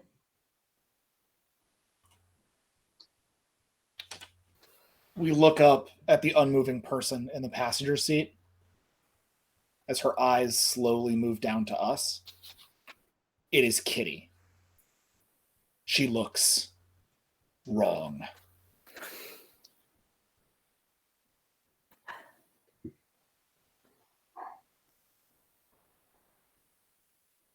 You're Gina? Oh, I'm sorry, Anne. Kitty, as Kitty approaches us, the lights on board the plane start to flicker on and off.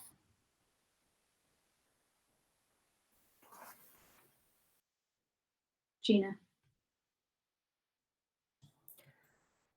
Skylar unwraps the sweater that he had tied around his waist that was hers. And there doesn't seem to be a reaction from her. She's moving towards us and almost in a sort of catatonic state. And Skylar sort of puts the jacket around her shoulders. He believes she has some sort of paralyzed trauma state. Lynn? We're all so focused on Kitty in front of us. No one looks out the windows of this airplane, which is why everyone misses that figure just at the edge of the airstrip coming quickly closer. And finally, Alex.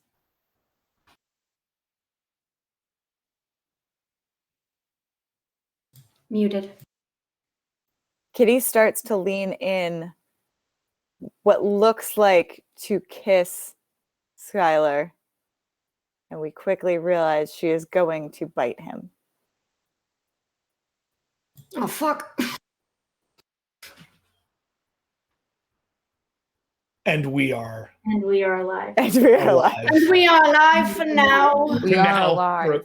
for a moment. For a moment. Excuse me while I kiss this Skylar. Damn it, Sam. Damn it. One per candle, I guess? I don't know. New rule. So Kitty leans in to kiss Skylar. You're right, dog. She looks, well, as we said, she looks wrong. Her eyes are rolling back into her head, and you realize now that she is closer to you, you can see her body is starting to shudder. And she's wobbling towards you more than anything else. Her mouth opens, and for a second you think you're going to hear that laugh again, but you don't. You hear that rustling from before. And from her mouth pours out what seems like 1,000,000 butterflies. Black-winged, same black wings as the thing that swooped down on you in the sables, but they are pouring out of Kitty now, and they are filling the airplane. I need you to roll, my friend. Who, me? Yeah, you. Oh, boy. This is an 8, a 7? Where are we at? This is oh my God, are we already down to 7. We're on 7. 7? Yeah. Wow. Already down to 7? What is that? This game speeds up. That's This what it does. does. This is See- bad. Scenes go from having many rolls to having one roll. No, I think I'm catatonic in the corner. Just You can sort burn a of thing. You saying- can burn a thing. Yeah, You speaking of can which, burn a thing. you can burn a thing if you Yeah, you can burn a want to thing. extend the scene. How do I burn a thing? Okay, so Whatever's on top of your stack. Yeah.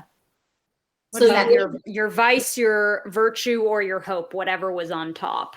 If you can invoke that like a value right now. Oh, You can do a okay. reroll. Really quickly then, I put them all on one card. okay, That great. was my What's at the top of the mistake. list? What's that? What's at the top of the list? Collaborative. Let's find a way to make this collaborative. Let's burn this. Okay. Yeah. So I have to narrate how I collaboratively fail or succeed. So this gives you a reroll. Yes. Oh, okay. Yeah. Okay. So how you collaboratively find yourself time, Yeah, right? basically, Okay. right. It's how you collaboratively don't fail immediately and Yeah. get a second chance. Right. Okay. So Skylar had already been sort of backing away to a certain degree as the mouth started to become less human looking, and they start to swarm. And a few days ago he would have definitely been like, no one in this room would give a shite about me because we're in a competition. And a few seconds ago, Brashley picked me up off the ground instead of bolting. The last person I would have ever thought to fucking reach down and pick up a bloke like me. So, I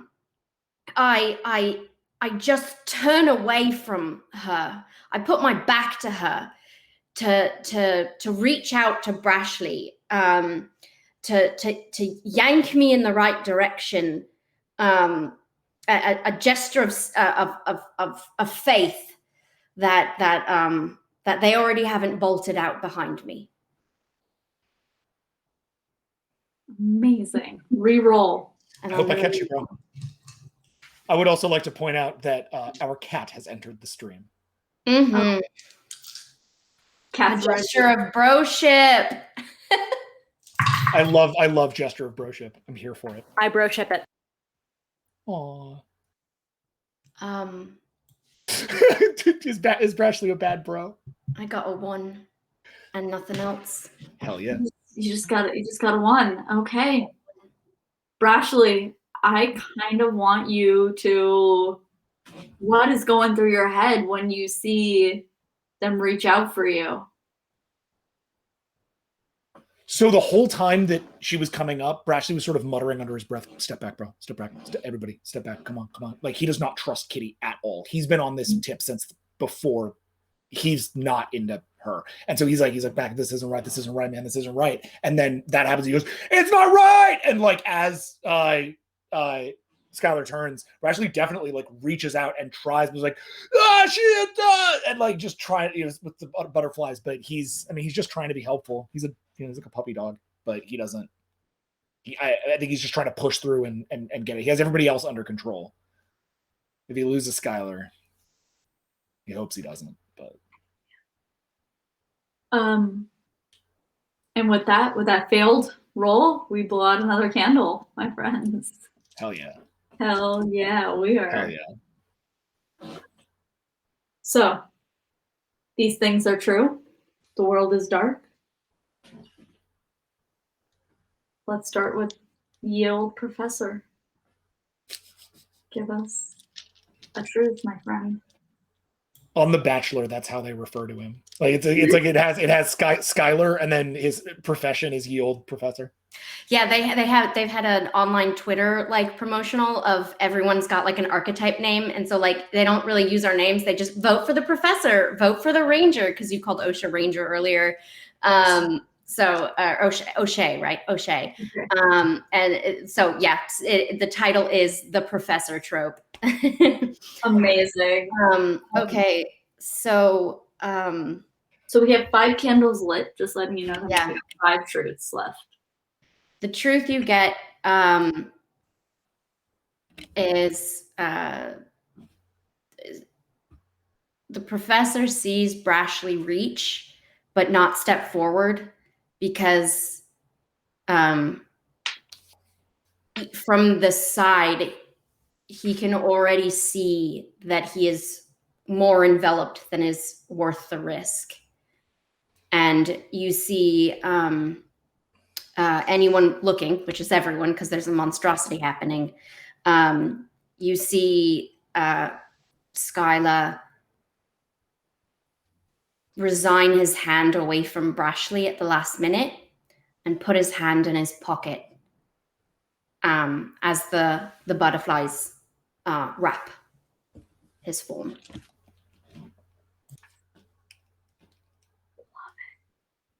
We now have Lynn. The more the butterflies fill the cabin, the more everyone can smell the almost overpowering scent of roses.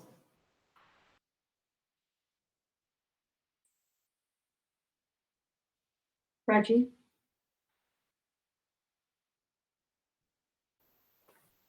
From my many pockets in my jacket, I pull out a lighter and light the wings of the nearest butterflies. And it sets off a chain reaction, setting every butterfly on fire and puffing away.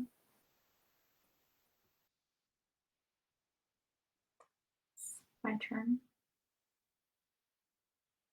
The butterflies form a cocoon around Skylar. And when this cocoon cracks open, after the flames eat it away, Skylar emerges different.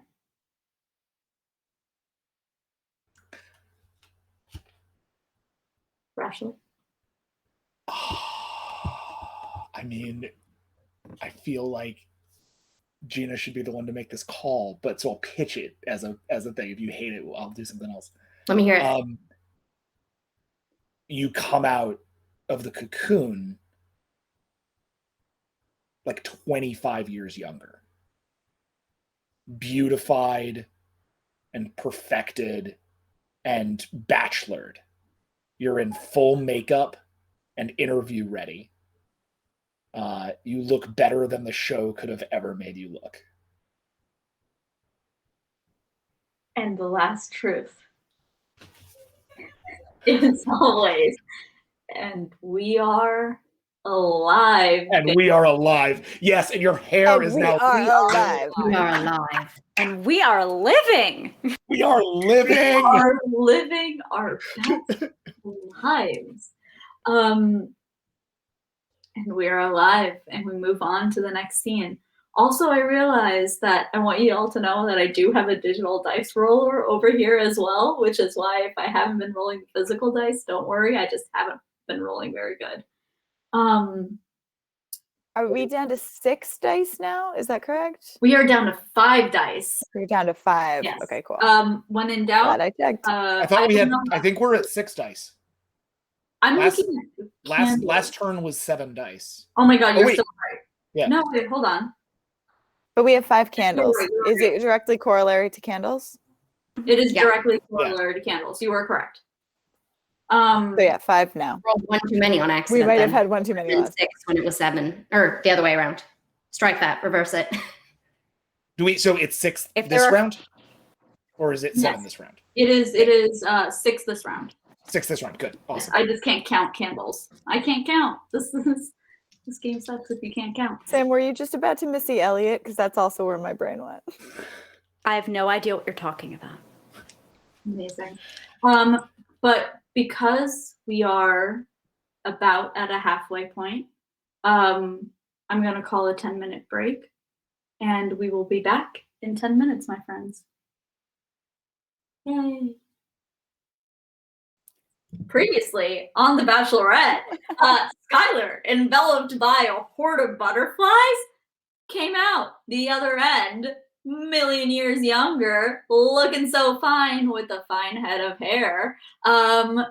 Also, we learned the amazing statistics for Jackson to have rolled that many ones. What is the exact number, Jackson? This courtesy of Eric Campbell. 46,656 to 1. Thank you, C3P Eric. Thank you, C3PO Eric. Never tell me the odds. So we're not at 5 Sigma yet. It's fine. No big deal. Still good. But the odds of you dying tonight are still very high.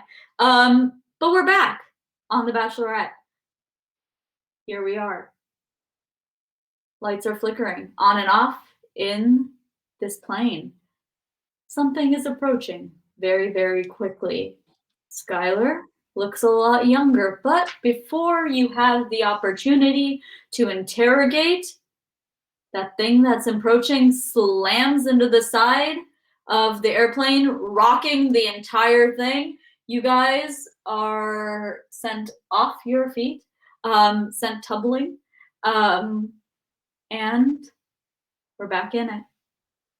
The butterflies are gone, completely enveloped in flames. Landing against the side of the bulkhead, Brashley looks up towards Skylar first. Yo, dude, are you still like the same dude? I think so. All right, good, because we gotta fucking run. And he just like gets like jumps up and goes for the exit, just shouting like, "Come on, guys, let's go, let's go, let's go!" Brashley, go ahead and roll. I'm gonna call this Brashley's leadership check. 1-6.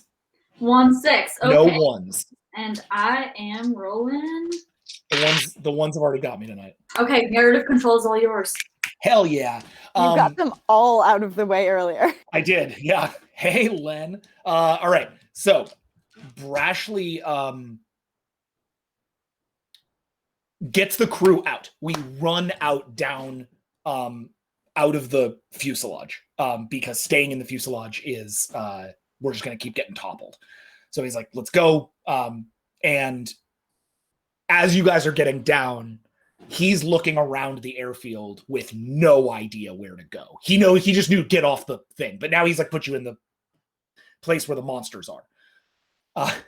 So he sort of stops it and like is like, all right, now where to? And he looks at you and he goes, oh shit, you're young. You probably don't know anything. And he turns to O'Shea.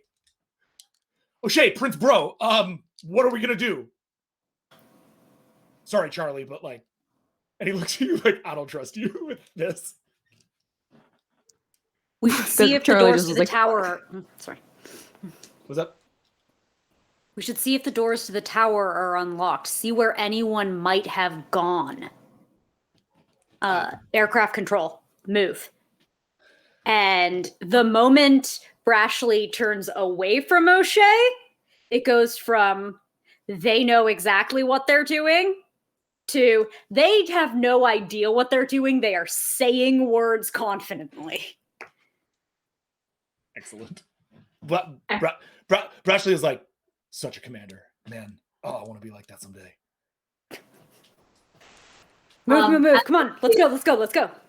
As Brashley is inspired by Lynn. Let's go ahead and have you roll. Something had knocked into that plane, and there's a good chance it might be coming after you. But let's go ahead and roll. Roll to get away. I thought I'm the one who knocks. Yes.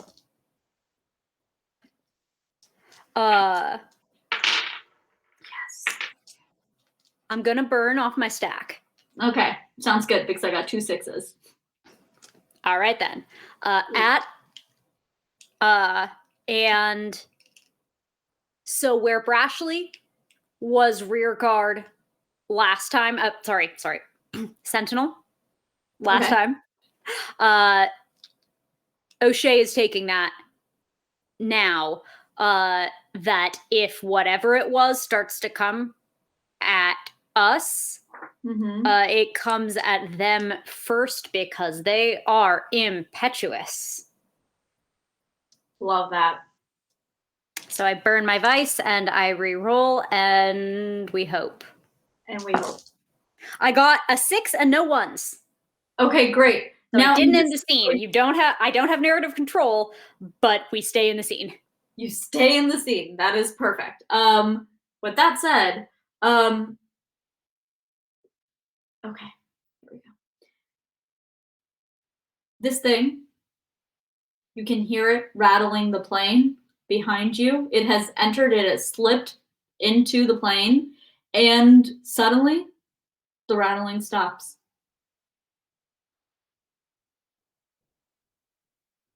Just silence for a second.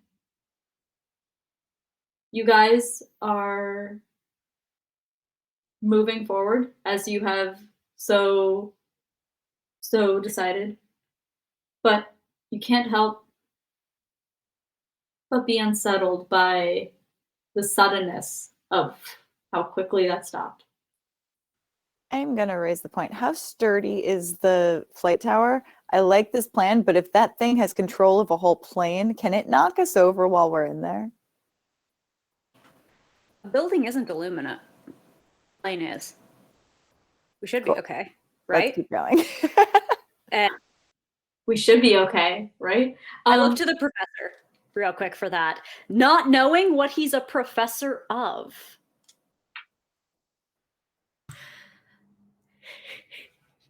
Yeah. Skylar, the more you look at him, the younger you realize he is. And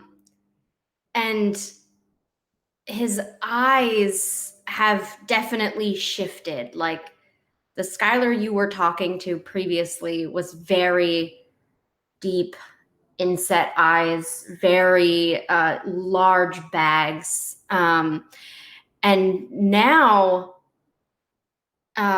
he looks you deep in the eyes and says, Am I the professor?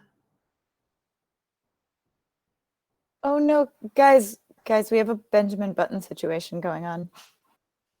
No, I'm Skylar, not Benjamin. Sorry. Dude, did it take all your memories of seeing Benjamin Button? That sucks. says Brashley as he runs towards the Do you know where we are now? Do you know what's happening? Sort of. It feels familiar. I think I know you. You're cool. Why are you here? Why were you here? Oh shit, that's a good question. Hello? What? Hello? From the plane, Hello? you hear a hello. Hi. No, don't call back to it. That's fucking dumb. God damn it. Why did the professor get dumb? Are you out there? Charlie puts his hand over Skylar's mouth, just like immediately. It sounds a lot like Kitty. It sounds a lot like Kitty. Professor, just be quiet and just stay with us, okay? Just for a little while longer. Guys, I think it's Kitty. I think I think this whole thing is like some sort Where of are you guys? It's definitely Kitty. Obviously, dude. I'm by the plane. Are we bolting? I can't go back to the plane. That's insane. We know this is not You Kitty. can see the Guys? form of Kitty approaching on the horizon. If you want to do something, now is the time. Into Wait, the tower. what Go, was go, that? go. Come on. Let's get high What's ground if nothing approaching? else. Sorry. Can we just Yeah. Revati, what's approaching? Kitty is approaching. You see the figure of Kitty approaching. Yeah. Don't have to tell me twice to run away from a creepy lady in the dark. Yeah, let's run. Like, Yeah. Dude, it's even worse than that. She's the Bachelorette. I like that show. You're on the show. Lynn, in order to get into that tower, I need you to go ahead and give me a roll in order to get narrative control. Right. Which one of us has to roll? Lynn, Sorry. Sam. O'Shea. I'm rear guard though, in fairness. So I will probably be last one there. Okay, yeah, fair. But you're taking the orders, which makes me think. The prince is probably leading us, though. Yeah. Yeah. You want me to roll? I'll roll. Go for it. Whoop. 1611. Okay, great. 1611. 16. So go ahead and remove a dice. Right. But I go ahead and take narrative control in this situation. Okay. Alright. Not cool, but still. Not cool. The doorway is locked.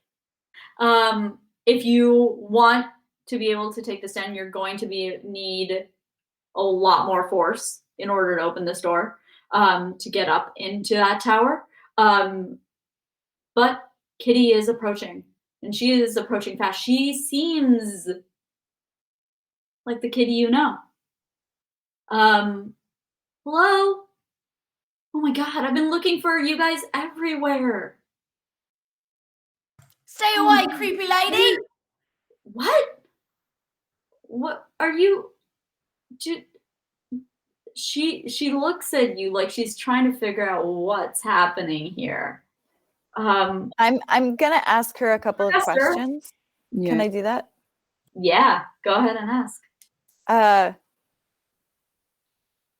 3 questions. What is your relationship with your mother? What is your heart's desire? And where do you most wish to travel? She looks at you like, I'm gonna need you to repeat all 3 of those again. That's a lot. That's 1. What is your relationship with your mother? Professor, I don't know what you're talking about. This is a bad sign.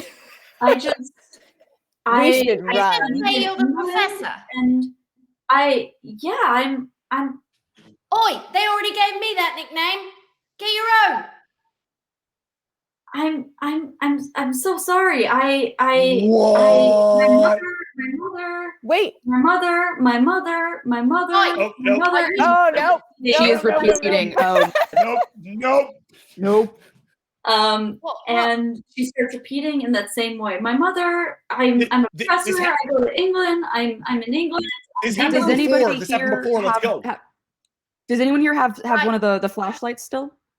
Yeah. I would like to take that from you, and I would like to yeet it right at her head. You would like to eat it right at her head? Right at her Please head. roll. I will. I'm rolling Please roll. 6 or 5. Remind me. Rough.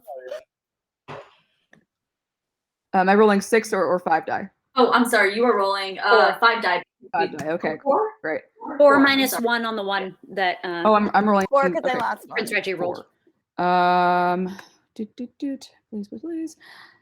That is a wash. I have failed. It's okay. I got 1 6.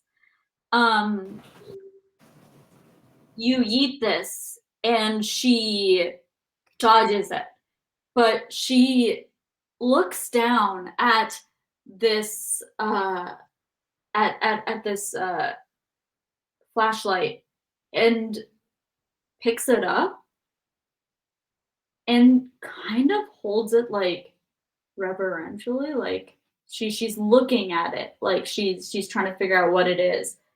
She looks back up at you guys.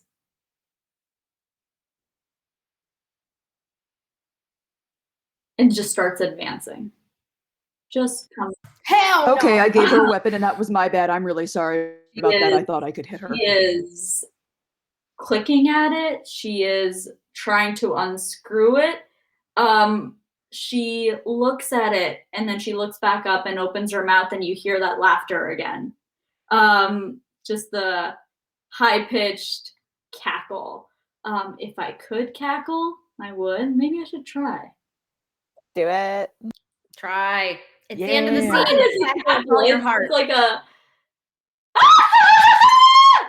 and just high pitched. It Nice. echoes.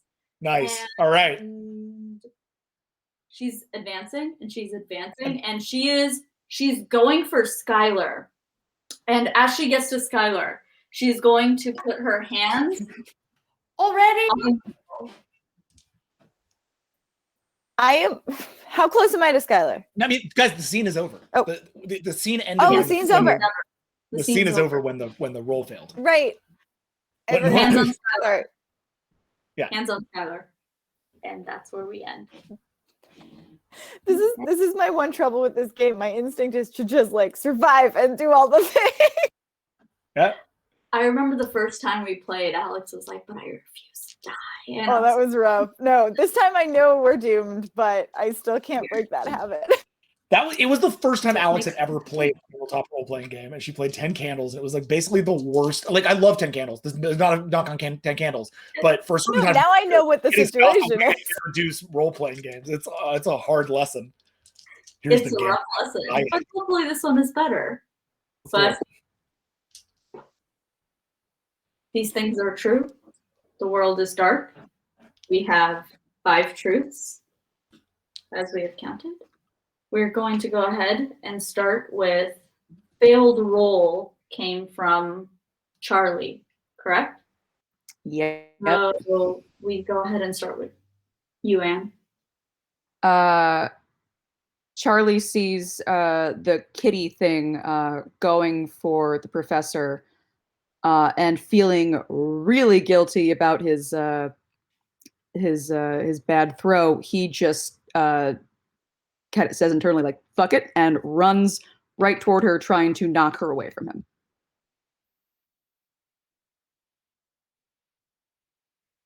Skylar?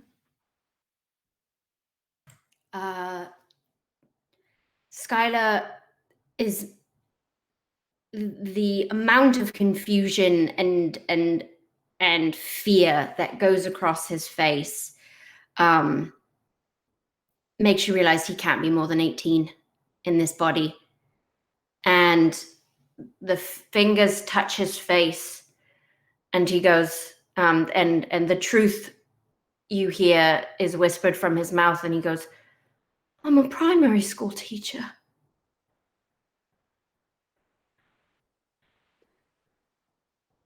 Lynn. Because both of her hands are touching his face, the flashlight has fallen to the ground beside them, but it's not a flashlight. It's a rose.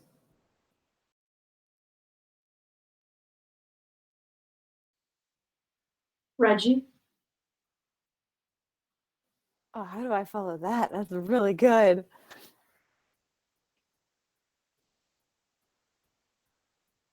I grab the camera from Brashley and throw it at Kitty.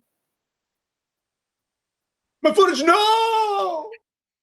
How am I ever going to get Paradise now? And I am the last one. And my truth is,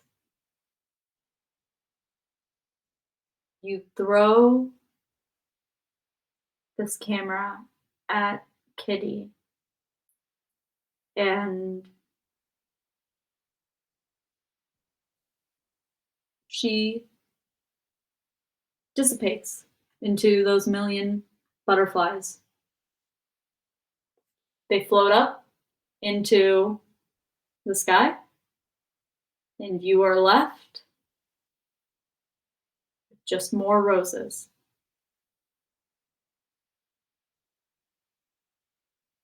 And finally, and we are alive.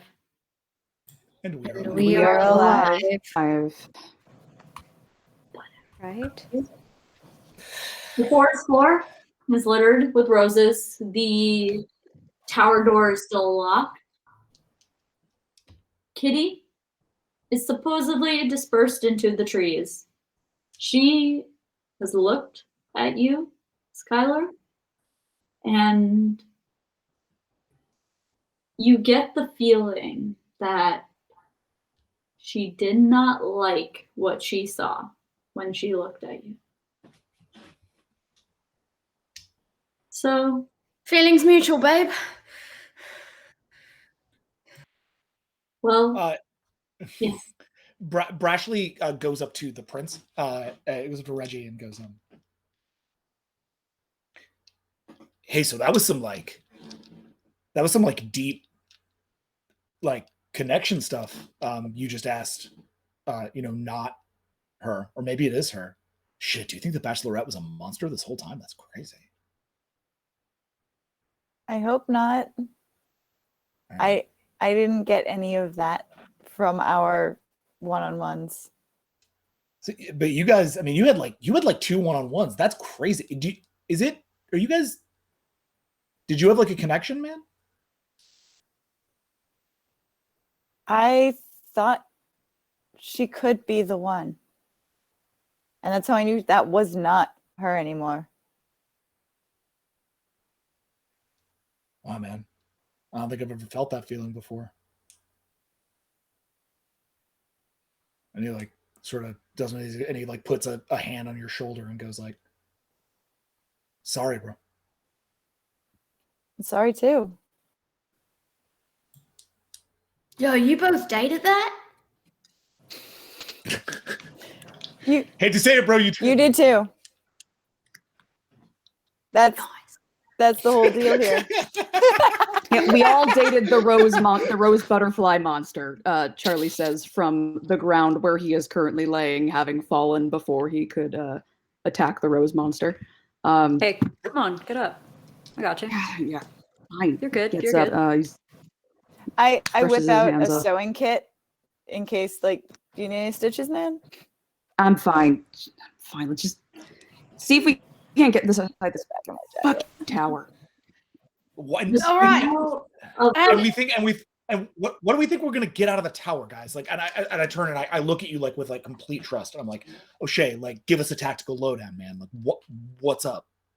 If the tower's locked, there's no point getting in there because no one else probably went in either. What we're trying to find is anybody else. Everyone's gone, but the plane's still here. There are no people. There are no bodies. If the tower were unlocked, maybe someone had gone in there. But They locked the door behind them. if they had the keys. That said, I could pick a lock. Plus, it's analog, right? It's analog. it's a good shot at a radio tower. If you want to try to pick the lock, I'm going to go and see this airfield commissary, see if anyone's broken into food. This has been 10 days. People, if they have ever been here, needed to be supplied. There wasn't a restaurant in the spa. There wasn't anything in the wildlife. It's either the hotel or it's here. So let's split and see what we can get. You know that Split up. Always a good Yeah. idea. Yeah. Cover twice. know Cover that twice as much. there are lodges and estates as well here that could possibly have food. How do I let you all know if I get the door open? I go. I'll shout. Don't worry about it. We'll make it a. I'll just Roger. say, we got the door. Yeah, I'll figure it out. Yeah. Skylar, if you're gonna try and open that door, let's go ahead and have you roll for that. Yeah, I'm going to use my wine bottle opener Swiss Army knife that I bring with me on all dates in case of a drink emergency. And I'm going to try to fiddle with the door. Brashly, Why are you laughing at that, bro? That's serious. Multi-tools are important. Brashly, Oh, in it's an genius. attempt to help you. Can I high five him when he says that? Yeah. Oh my gosh, are there 3 different EDC guys? This is great. This is great. Great. Did I ever tell you about that time I really, really, really got plastered on ayahuasca? Did that just happen like last year? After that day, I got this. It's a great story. No, it must have happened when he was 17 because he's 18 Right. now. Right, exactly. That ayahuasca trip happened early in life, changed him. Now We it's all fresh have on his mind. our school the time off. I can't remember what it's called right now, but the what? Well, how many am I rolling? You are rolling 5, my friend. 5. Four, I We think. lost. Did we 4? lose 4. Yikes. Okay, and what does giving me hope do? Because I do. Does that give me any mechanical benefit? We Burning your organically got hope to talk is like when you previously burned off of your stack, it'll get you a reroll. But it will also give you a hope die if you succeed. Yes. Okay. Negatory. Can I reroll? So this was your first roll, is that Yes. correct? Okay, then yes, you can go ahead and burn your hope. But remember, if you burn your hope, you fail, you become basically the shell of a person. Like you are on the decline of just where you are emotionally. Okay, I'll keep that in mind. Yeah. And I did pull drugs as my Oh, great. my burn card. So, and it's only 4 I'm rolling? Yeah. All right. So he remembers while he's picking this lock, he remembers that during his ayahuasca trip, there was a zebra-headed god that told him that there was an important time in his future when he would need a bottle opener, and it would involve a really hot babe, and that the bottle opener has got a trick that when you stick it in, you think, oh, you got to wiggle it around, but no, it'll strip it. That you got to be patient with it. You got to be patient, mate. And then the zebra kissed him on the face, and it was beautiful. And that's a success. Yeah! Yeah! Yeah. You still have hope, but you are in a good place now. And you get a hope dice. So basically what's great about this hope dice is every time you roll now, you can get a 5 or a 6, and that counts as a success on that dice. From this point on, or this roll too? From this point on, not from Got this it. roll. Yes. But yeah, exciting. Hope dice. They're very cool. That's very cool. Yeah. You've started to really think you're going to make it through this. I really think I might. And I got a primary school teacher. I got no 6s, so narration rights are all yours, my friend. Great. So he's explaining this story to you, and without even looking, he for the last pin that he can feel, he like leans back and he's like, "All hail the zebra god," and the door just swings open. And just I guess who stayed behind? Are you all still here? Brashley stayed with you to call out to people when you had done this, when it like worked, and he is just celebrating you like you won the lottery. He thinks it's the coolest thing he's ever seen. Skylar's really excited, but he's trying to play it cool, so he just kind of rubs his hand through his hair and just kind of goes, "Yeah, I knew it. It was my destiny, you know? Yeah, let's go." And he starts swaggering inside on the top of the moon. Oh man! And as he gets to the door, Brashley just shouts out, "Yo, we got the door! Professor got the door!" And then, which ideally you guys can hear, and then he goes back inside. You guys hear "We got the door! We got the door!" from where you are currently. You are approaching the lodges, let's say. You know that there is cafeterias there. You had a beautiful one-on-one there as well. And you know that there was a backroom kitchen. Usually these places, usually the food is fake, as Brashley That's where we went to eat the food after the date, right? Like we never eat the food during the date.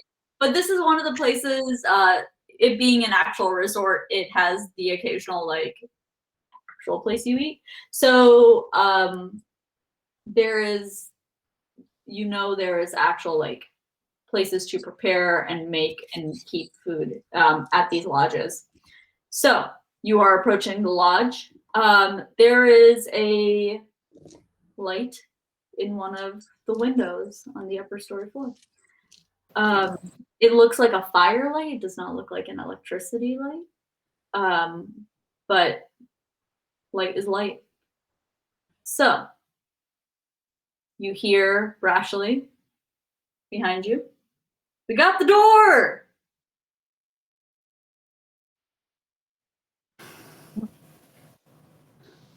I did not think they would get that quick, I gotta be honest. I'm with you. I have a buddy learn lockpicking, but do we usually want to takes a- leave them separated for very long? Like, I know there's a light and that's exciting, worrying at the same time, but do we want to leave them? I do not want to find out what is in anywhere at this point, and I think if we can contain us finding out things to one area and not like two, and he points at the tower and then the light, like I think we should just go back. I right? think numbers would help when Like, we it's figure out safer. whatever that is. Yeah. O'Shea's gone. Okay. Wait, already towards the Yeah, forward, always forward. Yeah. O'Shea's gonna keep Charlie. moving. Charlie immediately follows. Like, as much as he wants to go back, he's not going to let what is now his friend go in alone. Oh, buddy. Yeah, I'm sticking with you guys because I'm not going to be the sole person to traverse that distance alone.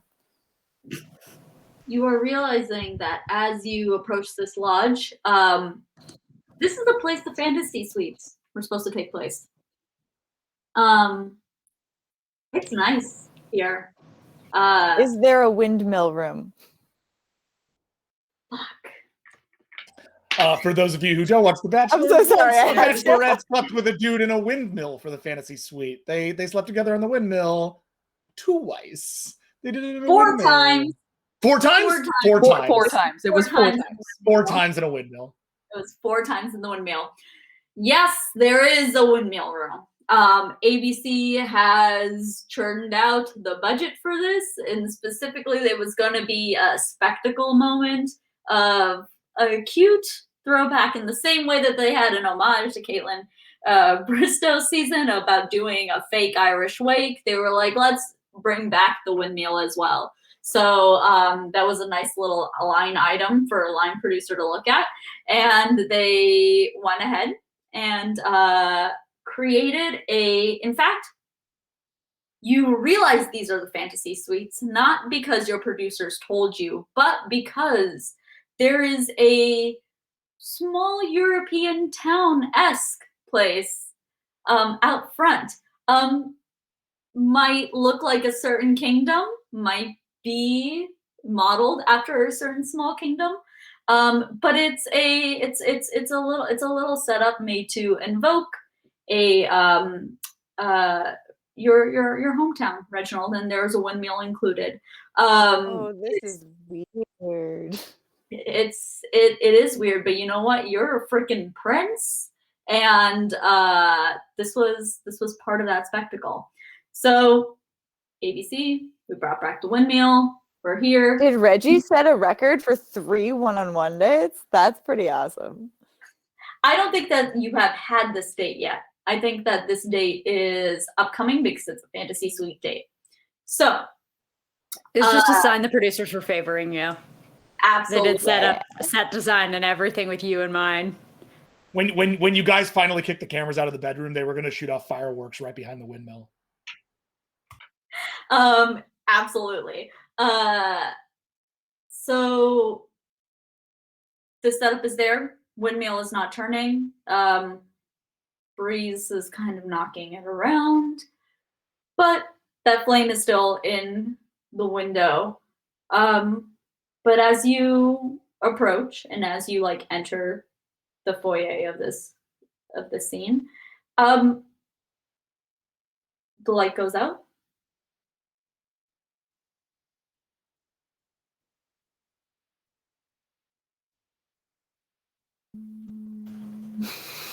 Well, hey, don't forget, if they had seen what we have seen, whoever that is wouldn't want to encounter anyone else either right now.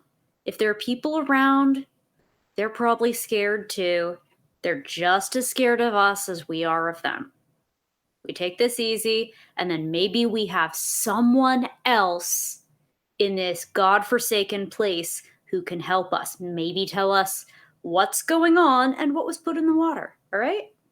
They're not going to stay in that same room if they think we're coming for them, though. Hey, what's our best way of that's why getting we to have them without Prince them Charming. moving? What is the plan here? To just go in, Reg first, and pray it's not another rose butterfly demon monster? Like, yes. What are we doing here? Trying to find survivors and trying to build something out of this, trying to get something together, and we can do that. It's like building a band, right? You got to assemble everyone. No, this is not like building a band, because when we build a band, we're trying to not die. Someone doesn't listen to death metal. I'm going to move on. Okay, how many is this in a different wing, or are they like a single cabin that we can make a beeline for? So what this is you are in it's a single wing. That is correct. And you are going to be it's so there are a series of lodges. You're looking at a specific lodge. It's the biggest lodge. That's the Windmill Lodge. Same one with the light in the second window. You can choose to enter. You can choose to go around. You don't have to enter the front, but the front seems to be the only entrance there right now. Going through the nice little like windmill arc. If you want to enter this room. If there's one entrance, there's a good chance they haven't escaped, and maybe we can call out upon entry. that we are us and hope that they are them. If you want to do that, go ahead and roll. Sounds like a plan, my liege. 1-6. He was totally no ones. Prince Charming in the tropes. Wait, how much did you get? 1-6, no ones. Okay, great. You have narrative rights. I got nothing. So you call out into this darkness, and what do you hear back?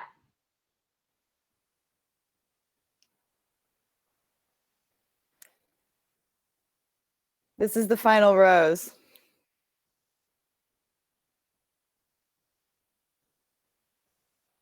That's what we hear. You hear, this is the final rose.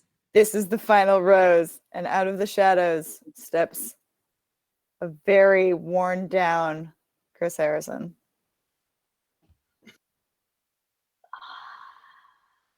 This is the final rose, Chris Harrison says. And he is Haggard. haggard is one word for it. He has seen the same shit that you have seen. It has been a day, he says, as if he is waiting for you to complete the rest of his sentence. It feels like that sentence is all he has left of himself. Like he's just holding on to that. This is the final, like he's holding on, man. Rose. He doesn't step forward from the threshold. I'm gonna say He's just lurking in the shadows. He's holding back in the shadows. This is the final rose, he says again, as if he is trying to get a response from you. I'm going to. So I have this tiny notepad as part of my collection of weird things. I'm going to crumple up a tiny piece of paper and light it on fire really fast and hold it up to him and see if he backs away from the light. Ooh, interesting. Actually, let's have you roll for that. So let's see who gets narrative rights for this.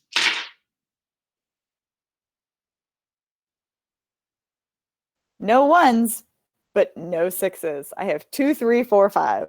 Oh, geez. I got nothing as well, but I think that means the scene ends.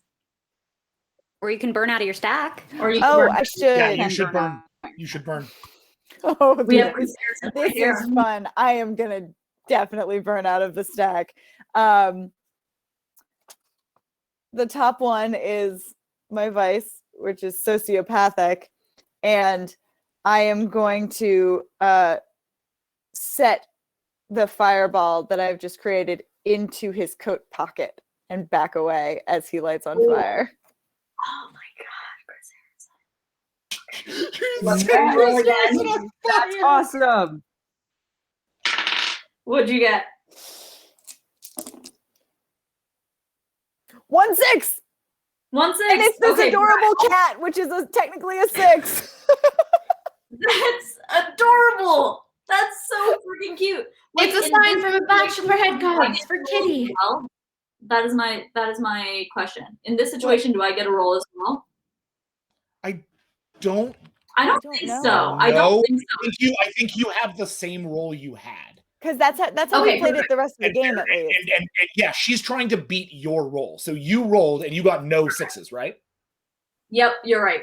Yep, I got no She sixes. rolls against no sixes and she gets 1-6, meaning she has narrative control. And I get no rerolls. Perfect. That's wild. all you, my friend. What happens to Chris Harrison? So you, in the sociopathic tendency, go ahead, light him up on fire. Okay, he starts lighting on fire and just keeps repeating like the others. This is the final rose. This is the final rose. This is the final rose. And as he starts to light on fire, then starts laughing that same laugh as he's just lit ablaze and backing into the room, and the whole room starts getting engulfed in flame. And we need to leave, guys. We need to leave. Is it the Bachelorette laugh coming yes. out of Chris Harrison? Oh, Yes. horrifying. What the? Okay. You need to get out of there immediately. You are not only in the midst of the woodlands, you have just started a forest fire, but also just set up you've set that windmill on fire. This is on the producers. They built the windmill room with shoddy materials. That is not my fault. They were like, we're only gonna use this set once. We don't need to put that much effort into it. And so it goes up in flames like that. They're gonna use it 4 times, actually. They've already used it 4 times. They've just relifted the windmill and brought that same windmill here. Oh, they recycled it. They recycled They're it. very Reviews for environmentally use, buddy. conscious. Welcome to 10 Candles, the actual horror. Okay, so in order to get out of there, in order to escape the flames, I'm gonna need you to roll. Let's do it. Just me and us, 3 of us. You know, That would be a guaranteed fail. Yeah, all yeah. three of them. The idea is Oh, someone sorry, take it back. someone does You're it for the party generally. yes, correct. Charlie, do you want to roll since you haven't rolled yet? Say it again? You roll 5 dice, my friend. Okay. I will roll 5 dice. And you have 5s and 6s. Yes. Yes. I got 2 6s and 0 1s. Sweet. Okay, well, I only got 1 6, so go ahead and narrate. You're running from this blaze that is taking Yeah. off. I grab the 2 of them and I pull them behind me as we are running from this fire, ignoring. At least Charlie is trying to ignore every sound that could possibly come from it, including the horrible bachelorette laugh, as they just sprint as fast as they can to the hopeful safety of the tower, which is now open. You make it to the tower. You hear that horrible bachelorette laugh, but you also hear the scream that is lower, like of someone else. Someone else was probably there and now they are not. So you make it back to this tower, cutting back to the people in the tower. So you guys have climbed on up. What are you doing up there? Checking the radio. As the professor checks the radio, Brashley is just kind of like pacing, and he's just, he doesn't know how to be useful, so he's just kind of pacing, and he's like, look, we gotta look at the the radios, right? Like, we gotta do that right now. You know how to do that, right? You can get on that. Yeah, the the flashy things and the beeps and the bleeps and the controls. Yeah. We're gonna put it together. We're gonna see what happens, right? Yeah, cool, awesome, good. Do that. That's awesome. The bleeps Do you smell sunscreen?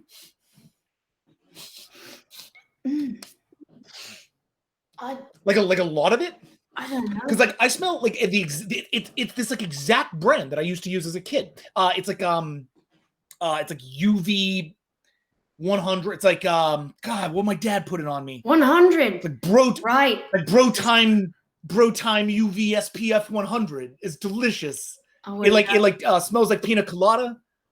I used to sip some of it when I was a kid. It's awesome. Anyway, I smell it here. Like somebody like the guy who ran it used to bathe in it or something. It's wild. I'm gonna need you to roll. Okay. 4 die? You're actually at 5 dice right now. Oh no, 4 dice. Did someone? No, I'm at 4 dice. Charlie was at 5 dice. Yep. Because Charlie has a hope die. Yep. Ha! 2 6s and a 1. I only got 1 6. Go. Awesome. So Brashley stops and his eyes go wide. Like he's been working on this for a few minutes and he just figured it out and he goes, "Oh my God, what was that thing you said about popcorn?" What? I just put this thing together. Do you remember the popcorn? Yeah, I like popcorn. Did you know that when I was a kid, I used to go to this movie theater down the street called Harvey's? Harvey's popcorn. Harvey's brand popcorn. You used to love it when it was a kid. It had a buttery smell. It was really loud. Yeah, man. Dude, I'm a genius. There was when we were back in the hotel, you smelled this thing from your childhood. And now I'm here and I'm smelling a thing from my childhood, bro. Just in this room. Well, I mean, yeah, since we got here. But I don't know what it's about though, man. So I think we should Well, work that the is radio weird. really fast, because the last time that we were in that kind of situation, there were eyes in all of the, and then he starts to realize oh shit, I should be looking for eyes. And He's like, look for eyes. Like look around. Do you have eyesight, man? Like, look around. Skylar looks for eyes, but is also just pressing a lot of buttons since nothing is on. Skylar, go ahead and roll for that. Okay, gonna 3 press dice. buttons. And 3 I'm dice. rolling 3 dice. Also hope but die. I get a hope Also hope die. Oh, Yeah. right, but you're hopeful. Yikes. Let me know what you got. You got 1-6. Frickety frack. I also got 1-6, but I got 2 1s as well. Oh boy. So okay, you go ahead and take those out. So we're down to 2 dice. Is that right? We're down to 1 dice. 1 die. We're down to 1 1 dice. dice. Great. I get narration rights. Wonderful. Okay, so you're going ahead and pushing all these buttons, and you see outside this window, you see this giant plume that like of smoke as it like ascends into the sky. And you can't help but like follow it up as the smoke rises, and it's creating a giant beacon. And as you look up, you hear that rustling once more. You hear the flapping, and you see a giant black butterfly right above the giant plume of smoke, and it is circling that giant plume of smoke, as if it's attracted to a moth to the flame. I even say. How big is giant in this particular case? We talking like Mothra sized? I'm gonna say Mothra sized. Yeah. Right. Yeah, we are dealing with full on. How big is a Mothra, please? Real big. Real big. Like 12 stories? Monster, like Godzilla. Yeah, Godzilla wing So, sizes. Yeah, about 12 the to size of 15 stories, skyscrapers. probably. not the size Yeah. of a skyscraper. Sure. A short one, but yeah, Comfortably big. How does that aerodynamically? Never mind, monsters. Continue. But what? But wide. But why? A skyscraper, but wide. You look up and you see this, and there's something primal within you, Skylar. Specifically, you. Brashley does not feel this, and you don't know if it has to do with the way she touched you, with something that happened earlier. But there's a primal feeling within you in this moment as you look up at that creature, and you smell that popcorn once more. Can I say what happens? Yeah, go for it. So, Skylar locks eyes and starts instinctually walking towards the glass of this sort of outpost. And once he gets right up to it, he goes, "Yeah, there's the popcorn. You're right, bro. It's kind of in my throat. Do you feel your scent in your throat?" and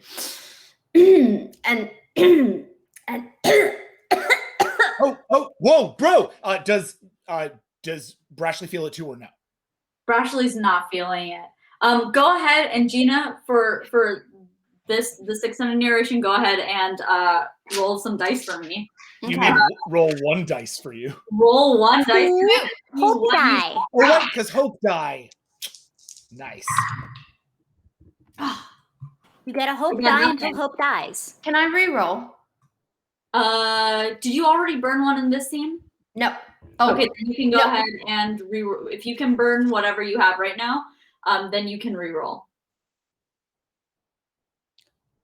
Okay.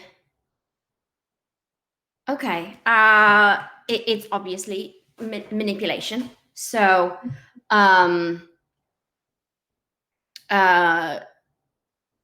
Skylar keeps, no matter how much you try to like say, "You okay, man?" and look at him and make him turn, he doesn't let you see him, and he just keeps going, it's fine, I'm okay. I just got just a tickle in my throat. I'm good, man. I'm good."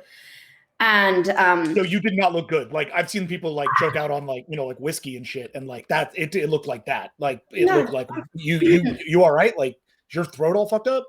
I'm fine. But you got nothing. You say you're fine, and you start coughing. And with that, we are going to end the scene. Cool. So, we know this to be true. One second. How many candles are left? We are down to 4 candles, my friends. Okay. We are gonna, These things are true. The world is dark. We have 4 candles. Gina, what's our first truth?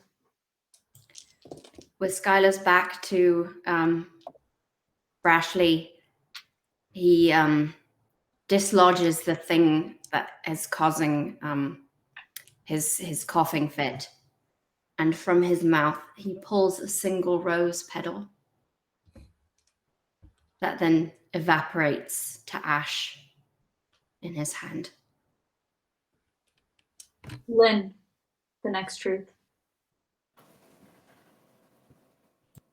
Charlie and Reggie and O'Shea are running to the tower with all deliberate speed onto the concrete of the airstrip as the blaze casts dancing shadows behind them. They're all running so fast.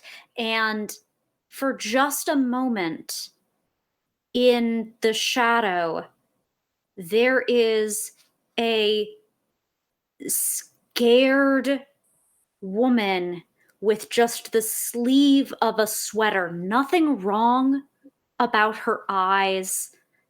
No butterflies, no roses, no sense of evil. Just an innocent woman. Kitty. And we don't see her.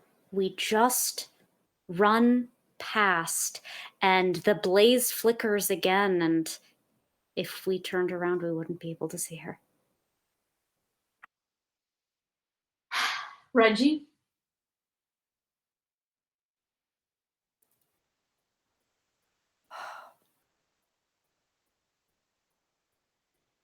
As we Tom Cruise sprint from this fire, we get to the door of the tower and see like 3 rose petals fall and disappear at the doorway. We don't know where they came from.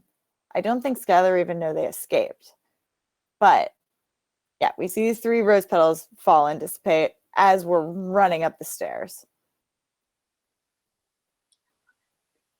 Do they dissolve or do they fall? They fall and disappear. Like as we're getting to the door, we're not really paying attention, but like we perceive them. We're like, that's weird, but we're just so focused. Yeah. My final truth is that large black butterfly swoops down, and with talons. Butterflies don't have talons, but this one frickin' does. That's not how any of this works. Not how any of this works. But you know what? Butterflies don't get big. Oh, I love it. No, I Butterflies love it. don't have talons. This butterfly does. Swoops down, picks up Kitty, the kitty that you've just run by, and carries her off. North. It goes north. Is that still towards the zoo, or are we now? We're beyond the zoo, so it's. I would say further it's going towards the ski resort at this point. Cool. Nemacolin is big. But that's my truth. And with that, and we are alive. And we We're are alive. alive. We're alive. We're Oh, alive, that's bros. heartbreaking. Kitty can barely let out a scream as she is picked up and carried off. You did not see her in those bushes at all, but now you see her and they are moving north. The team is back together. The gang's all here at the base of this tower with these dissolved rose petals, and you are alive. I turn to the professor. Hey, that rose petal. did you? Were you like eating roses or shit? Like, I don't. Yeah, no. I mean, I might have. I don't know. I don't remember. man, there is some fucked up shit going on. They got some magicians on production now. Like, this is wild. I'm okay though. I'm okay. I don't know, man. I'm fine. I look around for the rose petal. Has it disappeared or is it still there? I'm gonna say that the rose petal has landed on the ground and it is actually starting to sprout. Like it is taking The ash is now growing. Oh yeah, the ash is now growing, my friend, and it is growing thorny vines. You've seen Sleeping Beauty. You know how this works. Reggie is crying and saying that was her. We need to save her. Reggie, go ahead and roll for me. Roll for your mental state. 3, right? No, 4 right now because 4? we just started the scene. Cool. Yay. Nope. 4422. Wait, I'm gonna burn another thing. I'm gonna burn a thing. What are you burning? Are you burning your brink? No, I'm burning my virtue. Okay, great. And my virtue is generous. Okay. And so what I'm going to do is I am literally going to take out of my pockets, I have $1,000 in Genovian currency, and I'm going to hand it to all of, like, just at everybody and be like, I know it doesn't mean much here. Come to my country. They'll give you a hero's welcome. Just survive. I'm going after Kitty. And I start to run after her and hope I get a good roll. And I get a 6 into ones. Okay. I get a single 6. That's amazing. So you get narration right. So you are running after Kitty. So I am running after Kitty. And a little part of me is hoping that they're going to follow, but also really hoping mostly that they're going to survive. And I'm going to try to do my darndest and rescue this girl. And I get up to the ski resort and I'm trying to hotwire the lift thing. What do you call those? Ski lift? Ski lift. Ski lift. Yeah. I'm Yeah. trying to hotwire the ski lift. And I don't think that will failing. work because everything is gone. But if I'm just failing. You know that you're failing, that's totally fine. Yeah. Can we see if we follow before we? Yeah, absolutely. So let's go ahead. Yeah, Charlie followed. Yeah. Let's go ahead and roll for that because you're also like there is a growing fire currently as well. That's spreading like wildfire, quite literally. So, Jack, since you went ahead and suggested it, go ahead and roll for the team. Okay, sure. Yeah. I was gonna say Ranger Osha might want to since O'Shea is our like pathfinder.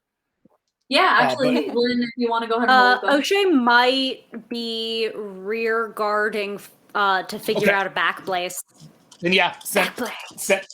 What do you call it? The scent boy? Great. Scent boy is what's what I call dogs. All right, so we have. I got a 1, which I'm going to pull out a pool, but I'm going to burn. Okay. Do I pull the 1 out of pool when I burn? You do. Okay. I don't think we been when you guys have done these. Have you pulled the dice? Have you pulled a 1 out? If you got a 1, I imagine that the result gets burnt, and so you start fresh. So, like, if you roll 3 1s now, then woof. Right, no, but that's I love it. Yeah. Brashley is in charge somehow, and not a good look. He is running ahead of the party. He's like, let's go. We're going over here, and we're going through here, and then like a fucking tree falls over and explodes in front of you, and he goes, no, other way. Whose fucking idea was that? And like just gets really aggressive. He's very controlling. Because that is his vice, controlling. And he's not a very good leader. And as he rolls the squad through and keeps blaming you guys for every fuck up, he fails again. Wonderful. And in the scene. And we end the scene. So Brashley has lost control. Let's say that. I think that Mentally, you are in a place where you feel like you have no more control over anything whatsoever. I think that you are hanging on by a thread, Brashley, and you no longer have it. And with that, these things are true. The world is dark. We have 3 candles left. Brashley, our first truth. We find ourselves after all taking several burns and having several near misses with trees at the edge of a tree line against a snowy, artificially snowed ski resort. The visual is surreal. Half of the mountain covered in snow, the other half burning with fire, and us on the border, staring down our erstwhile prince, Reginald, who is smashing a wrench in frustration against a ski lift that will not repair. Charlie? The scent of roses has gotten stronger and stronger the further we've gone up, and it is at the point of being almost overpowering when we finally find Reg. Skylar?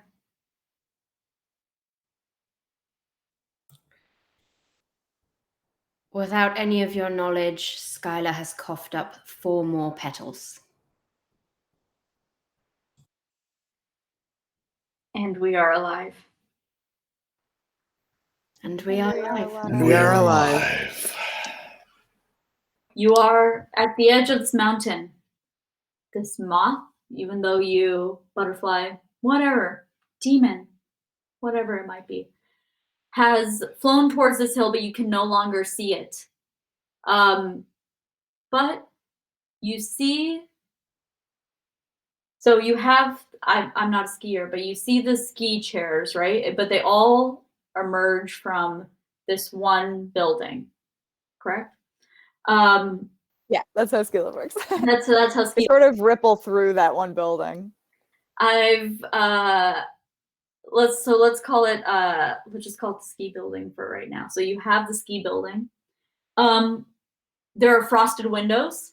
It's aesthetic. It looks lovely, but you can see 2 figures on the inside of the exact same shape and the exact same size. At first, you don't notice them because they are standing so still, but small sways make you realize that it is definitely 2 people in there. It's a few feet off because you have gone up the hill a little bit more, so you are looking back. This is backtracking from where you are, Reggie. And that's what you see. I think production might be back there. Maybe we should go talk to them and maybe tell them I don't know. Could we call a cut on this? You're still not with the group, right? Yeah, sure. I'll go see who it is. Okay. I'm Charlie, gonna sadly put down my wrench and start walking to the rest of the group, just dejected. I put my arm around you. Charlie has a very bad feeling about this as he's walking down, but he does not want the others to go and do this. How many dice am I rolling? You're rolling 3, my friend, against my 7. Oof. Okay. Did you get any? I rolled 2 6s into 4. That's fucking amazing because I rolled 0 6s. Yeah, that's very good. Yeah. Let's yeah. go ahead and narrate then.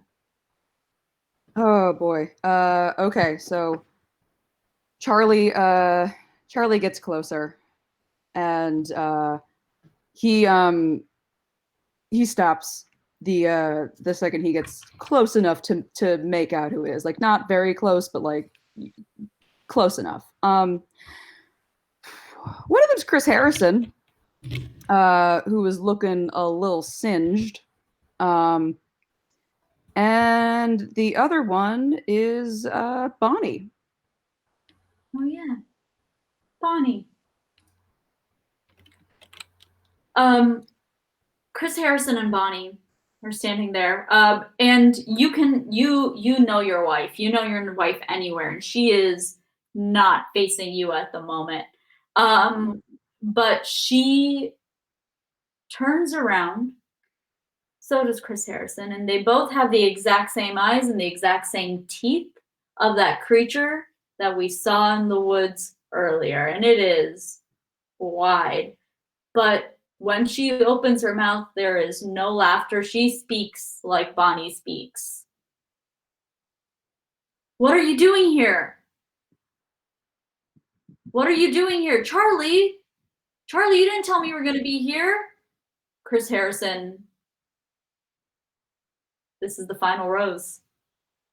This is the final rose. They're advancing.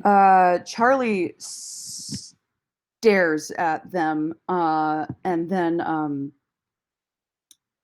smiles, and he speaks very loudly with the intent of alerting the other group back there who is here, and ideally to not come closer. Hey, Chris, honey, how did you guys get here from so far away? And Bonnie is approaching you, and don't she is come coming closer. and she is just all the way close, and she is going to try and embrace you. And that mouth is growing wider, and it's almost like she's trying to create a cocoon with her hands around you. And so we are going. Are you resisting at all? Or yeah, no, I am resisting this. Okay, then go ahead. I'm backing. Brashley has also been here the whole time, like, or is behind you, like, watching your back a little bit. So ideally, he would throw himself between you and. Okay, so Bonnie is approaching. She looks like she's like her hands are out, like, where have you been? Where have you been? I'm like, Charlie, that's not your wife, bro. And no, it's not, man. And I try to like. She hates this show. I try to bustle in with my shoulder to help you out. I know that doesn't have a mechanical help, but I'm just gonna say it. Okay. Yeah. I'm trying to steal your roll. If you want to roll it, I'm just trying to help out for flavor. No, it's okay. Okay. Oh God. Okay, cool. That's a 1. It's nothing. It's nothing. I didn't get anything. Okay, but I am gonna burn. Okay, go. Because we're moving down the game, so like, why not? Yeah, we right? are.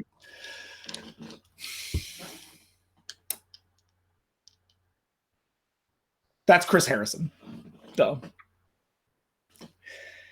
And see, the thing is, what most people don't know about production, but which Brashley knows because he's been watching The Bachelor for a decade, okay, is that Chris Harrison has a huge influence on who gets into Paradise. Because it's really him who's going to be stuck looking after and like babysitting these kids. And Brashley's whole thing since he got here and realized that he like didn't want to be with Kitty is that he wants to get on Paradise. And he sees and he knows it's not Chris Harrison, but he doesn't know it's not Chris Harrison because he wasn't with them when they saw fake, weird, psycho Chris Harrison. So he's just sort of like, oh shit, it's Chris Harrison. So he comes in to like try to do, and then he looks over and he's like, wait, if I can impress Chris Harrison, if I can knock this monster the fuck out like for production, this is it. Like, I win the Bachelorette. Like, I guess I very least I'll get on Paradise. And so for my hope, I burn that I see a pathway to Paradise. You see a path to Paradise in Chris Harrison. Come on. Fuck. It's a failure. It's a failure. Yeah. And we're blowing another one out. Fuck. These things are true. The world is dark. I don't have control over anything. A path to Paradise. The hesitation is a mistake. The enveloping thing that came after that was coming after Charlie consumes Brashley instead, effectively cocooning him. Or maybe Chris Harrison cocoons him, probably better if Chris Harrison cocoons him. He stops, looks at Chris Harrison, and Chris Harrison cocoons him in a horrible butterfly monstrosity. And he is, as Charlie bolts, getting enough space to not be consumed by this thing calling it his wife. Charlie, your truth. Charlie,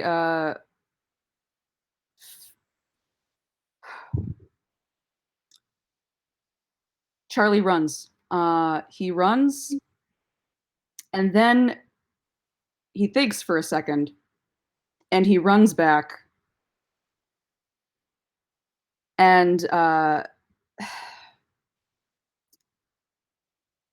he tries to kick the Brashley cocoon into Chris and into fake Bonnie. Not because he is not sad that Brashley is dead, or presumably, but to buy everybody else some time before whatever's in that cocoon comes back out. Skylar, your truth. Skylar, after you kick the cocoon away, Skylar cradles the body of Brashley, and from his lips just says, "Welcome to the ceremony." And last one. Is Brashley changed? That is the intention. Cool. I was just saying, I changed your character. If you wanted to mess with Brashley. Wait, is I'm Brashley I like was giving you queen the narrative option to be like me. I'm into it, yeah. But I just don't know if that makes me a baby. I'm gonna work on it. No, I'm gonna bachelor. I will say this. It brings you to your peak. Okay. All right. And we are alive. We are And living. we are and we are alive. alive. We are alive. Love it. Brashley, you have been enveloped into this cocoon. What do we see when we have you emerge?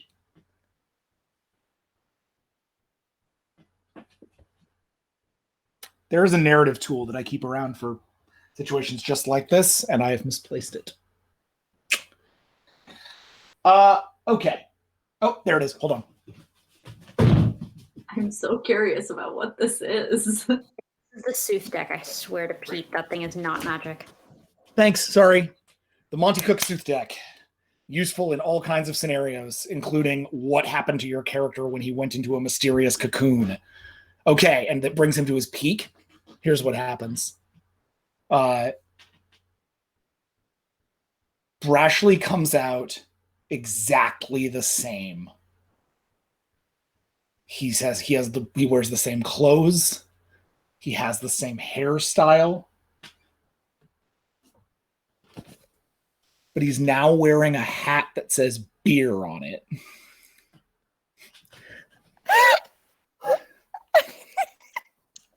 Horror! This is a horror game!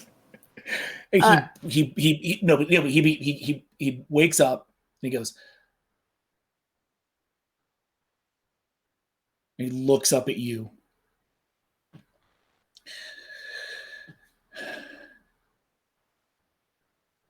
I'm produced.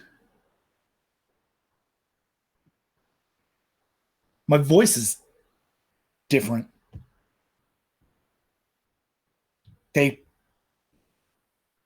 then he just looks right into your eyes, Skylar, and goes,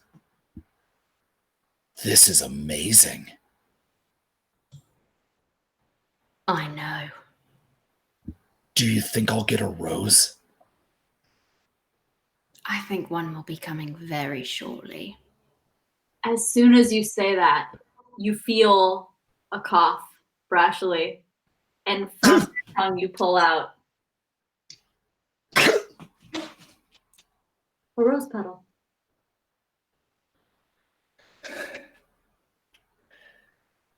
We've been chosen, mate. It's coming soon. Whoa. I knew there was a babe. Oh. She's a smoke show, bro.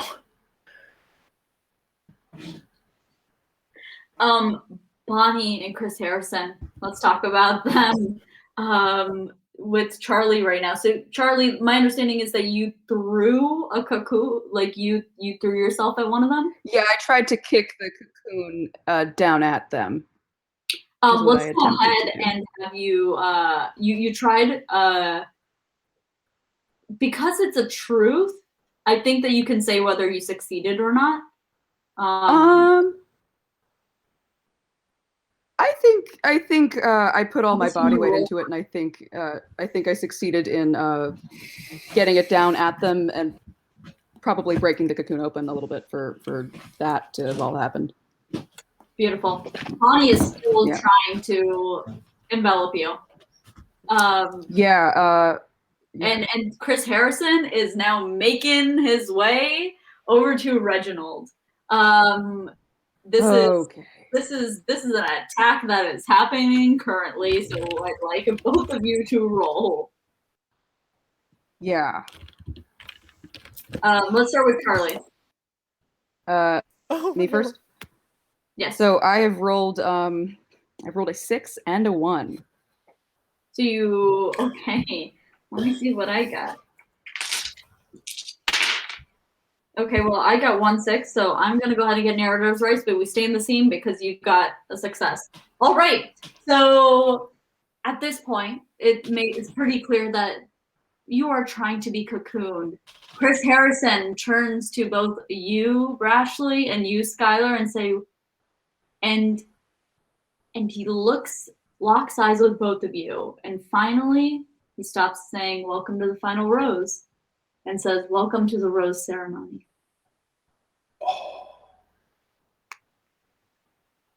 Bonnie, yeah. Meanwhile, is Chris Harrison pulls 2 roses from his hands and he hands them to both of you, and the thorns on the sides prick your fingers, but the blood doesn't mean anything. The roses continue to grow, like in the same way that growing petal did earlier. Bonnie is still, oh man, Bonnie is still trying to envelop you, Charlie. This is not your wife. You know this at this point. This is not your wife. But she's talking to you like your wife. And she's holding you and saying, "I hate this show. I really hate this show. This is the worst show I've ever." You know what? Me too now. She cocoons you. I'm gonna say you got one last chance to try and fight it off. Okay, I'm gonna try. How many dice do I roll? 2. Just the one? Yeah. 2 die. 2 die. Do you have hope? I do. I never wanted you to come here. Okay. I'm going to burn my hope card and I'm gonna re-roll. Okay, go for it. Okay. I got a 6. Oh my god. But And a 4, so that's square. Sweet. That's all you, my friend. What happened? Yeah. So Bonnie tries to envelop you. What do you do? She's Wow. here. She is not gonna stop until she is stopped. So my hope card was the I will find hope in connecting with my wife, just as a reminder that I burned. You know what? We're pretty close to the edge, right, of that ski lift. Like, there's like a whole chasm or something below us. Yeah. I grabbed my fake wife, and you know she's not her, but she's close enough at this point for me to say, I am so sorry for everything.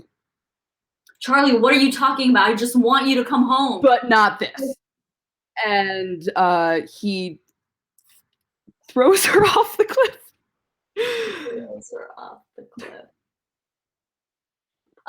Bonnie lets out a high-pitched cackle as she falls down that cliff. She doesn't hit the bottom. The butterflies dissipate before she does. She is in the air. She is like ash falling instead of snow.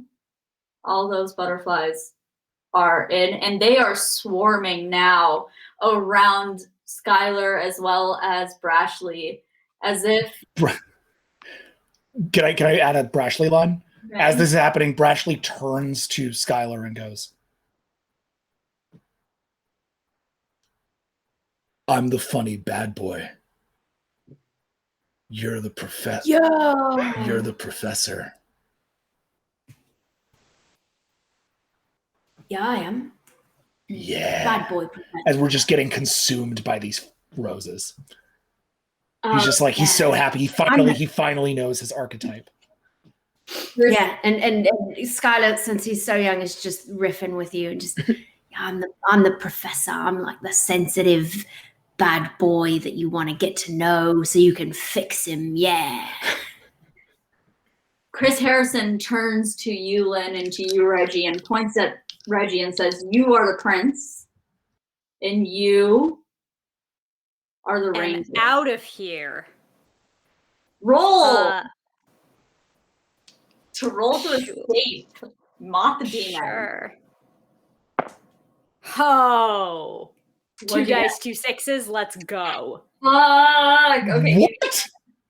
I don't. 2 dice, 2 6s. I only got 1 6. It's all you. What happened? You are gone. Oh, O'Shea stumbles out of there away from the swarm of lepidopterid nonsense and gets some distance between them and the ski lodge of doom, and backing up stumbles, falls back into the snow and pauses for a moment. Here's what Skylar said, whispering to Brashley. It brings you to your peak. And O'Shea looks up. It doesn't even seem that far to the top of the mountain where the moth brought Kitty. And they pick themselves up and they start trudging toward the peak. Towards the peak. Chris Harrison. That fucking Chris Harrison. It looks like he is about to envelop you, Reginald, but he turns and sees Lynn advancing towards the peak and releases a screech that is ear-shattering. Chris Harrison launches himself at you, Lynn.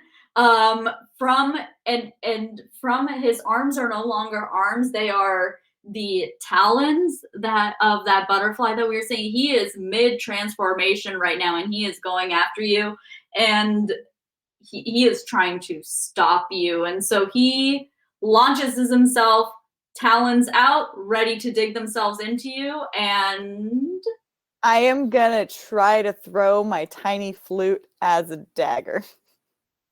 Throw that tiny flute. Go ahead and roll. Yeah, Prince Charming. Nope. That's some bullseye stuff right there. I like that's that. That's 2 2s. I'm gonna burn. So I have my hope and I have my brink. Brink has to come last, right? It has to come last, so you have to burn your hope. You become the Okay, shell so of I'm a gonna... You lose this. Right. So I'm gonna burn my hope, and I'm gonna like gather myself. I'm gonna tidy myself up a bit. I'm gonna take I didn't say I have a comb, but I have a comb of some sort. I'm gonna take like the I'm gonna take like my pen and just sort my hair with my whatever I have in my pockets. Gather myself, dignified, breathe, and throw this freaking flute. And Try re-rolling. no, it's a 5 and a 1. I fail. That flute is still a flute. It's not a weapon. You throw a flute. It's still a flute. These things are true. The world is dark. I'm We so have- sorry, okay. One candle left, and I believe it's in this candle that you get one truth, and then that's the last truth. What would you like the last truth to be?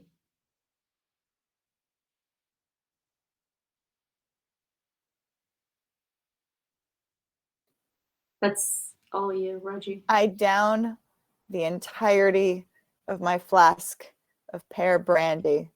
This is the end. This is the final rose. And we are alive. And we are alive. alive. We're alive. So, final candle. Every failed roll from here on out is a death, my friends. We have this peak with Kitty. We have Chris Harrison, giant moth monster. We have Bonnie, who is no longer a moth monster. She is over the edge of a cliff. So, down to one moth monster. But Chris Harrison's teeth are looking mighty sharp as they are lunging for Lynn, who has seemed to figure out exactly where Kitty is.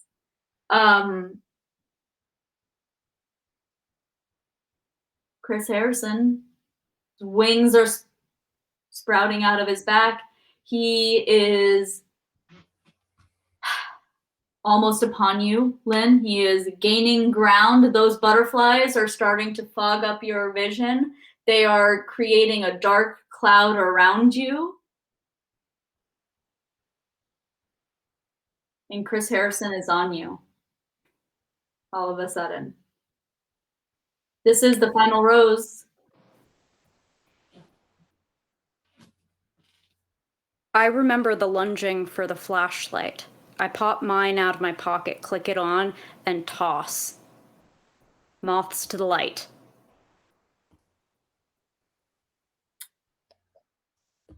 Oh man, let's have you roll to toss that because he is on you at that moment. So let's make it like a dexterity roll to actually get it out of there. Dumb ways to die. I know. So many dumb ways to die. All right. Chris Harrison's one way to go. I don't know who that is. He's the host of The Bachelor.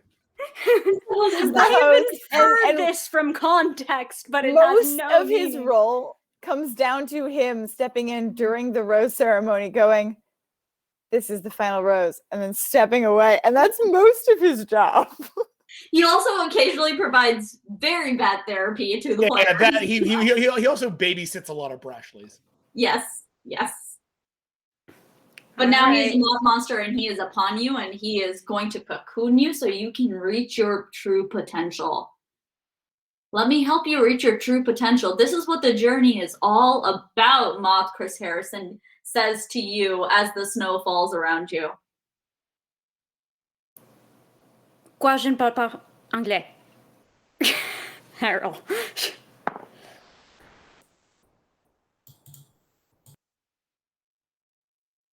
You are cocooned. Wait, if I Yes. can? Yes. I can burn my hope. You can burn your hope. Yes, you can. Yeah, burn it. Because it's as he's on me, I'm focused on trying to get upward to this peak. It's like And if you did not see the moth monster behind me, it would look like the figure from Journey just trying to get up the snowy death mountain and Of fake snow. Of fake snow and faker production quality. But O'Shea trying to get this flashlight out of their pocket stumbles forward just a little bit, and their eyes follow up the body of a fur and up toward the stars, because fake though the snow may be, the trees are real, the stars are real, and they find hope in the beauty of nature. Yeah. Come on, babies, come on, babies, come on, babies, come on.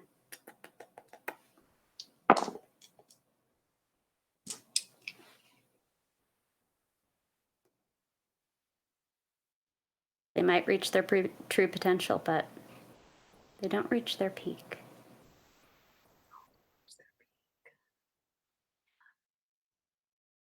Chris Harrison seems to look at you as you look up at the sky, and he says,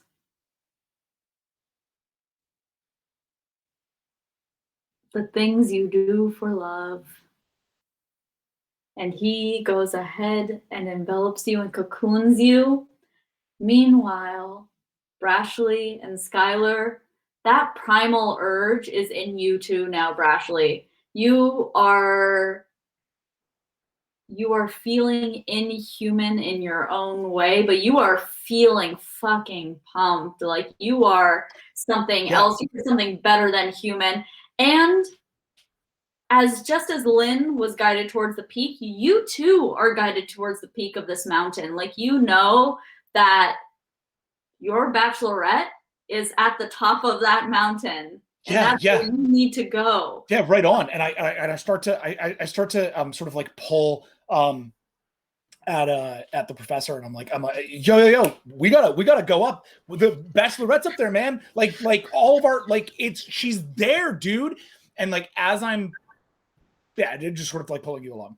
Yeah. I would say Skylar is play pushing you, and then pushes you really hard and goes right you to the top, and then bolt. Oh, what the fuck? No, hey, way up! And I try to run after you, but as I do, I want to fall, like Brashley like kind of trips over himself because he's not as coordinated as he appears, and he falls and his hat kind of like falls off for a second, and he sort of like gets his breath, and I want to try like with one die, just fucking it's all I got. Yeah. I want to try to roll to overcome the rose inside my mind. I want to overcome production. Okay, overcome production. Roll to overcome production. All right. I'm just rolling one die, right? Yep. In ludonarrative synchronicity, it is almost impossible to overroll production.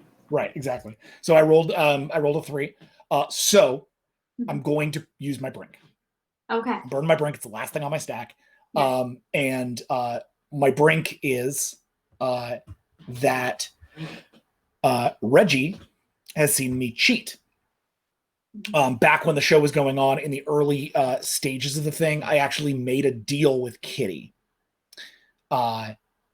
I didn't like her. I knew it pretty much right away, but I also knew that this was my only shot. This was like the only shot I had to be on The Bachelor. If I went out in the first round, I was no chance I was getting on Paradise. So she and I made a deal off camera, didn't involve production, where we just said, look, you're going to keep me on the show. I'm going to be fun. I'll be your villain. We'll work it all out. And then on the end of it, you can get rid of me and I'll get to go on Paradise and it'll be awesome. And Reggie heard one of our conversations and has sort of known this. But that's the thing. I don't like The Bachelorette. I'm not into Kitty. And so suddenly I'm racing the professor for her, and I sort of stop and I'm like, is this real? because like that feel like I feel like I had a different way of handling this, and so I tried to cheat effectively now my way out of the control of production, and I get 1-6. Oh shit! Amazing. I think you still get to roll against it. I don't think I automatically get that. I think you still need to roll. Handle yet? Yeah, I got 3 6s. Yeah. So you have narrative control, but it's not a failure. Production wins. That's what that means. Production wins. Right. Man. Production always wins. That contains Lynn begins to crack open as Brashley's beer hat falls off, and for a second he loses his identity, but he re-grabs it, puts it back on, and it is a race back to the top. At the top of the mountain, we see Kitty standing there. And she is looking up at the sky. She is not looking at any of you. You cannot see her eyes. Meanwhile, Charlie, where are you? What are you doing? So, quick question. First, where is Reg in this? Is he Reggie is still at the closer base to the top of the mountain? No, Reggie's still at the base of the mountain. Reggie threw a flute that did not work. Right. That was the last thing we did, but Chris Harrison went And then down some brandy. and down some brown brandy. So I think Chris Harrison's that's where Reggie is right now. Okay.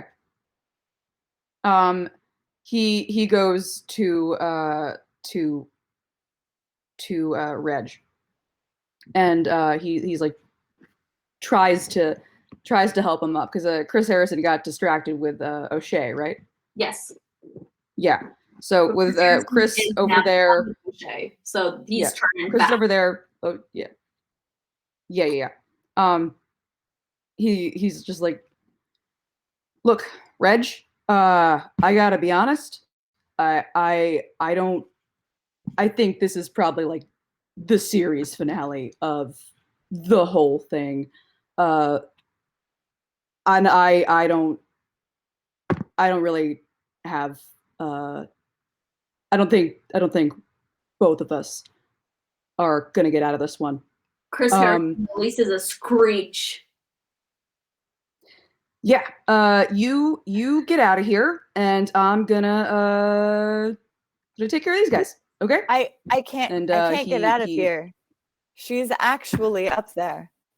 Yeah, no. Yeah, I know she's up there. And I think it's best if you go down there, away from all of this. I'll take care of it. I have to I'll save take care her. of it. I got it. Moth turns Reg, on you. Chris Harrison is turning towards you now. He is full moth with just the face of Chris Harrison. That cannot leave, apparently. So it is just okay, hey, one is gonna deal with that, Reg, and it's gonna be me. So please do not make this completely worthless. And he roll for narration rights okay. on what happened. Go for it. Okay. I rolled 1-6 and nothing else. Jesus fuck. Okay, let me see what I get. Okay, I also rolled 1-6. So I'm going to say that this argument is Chris Harrison's like, I have taken care of this one. It's now down to you two.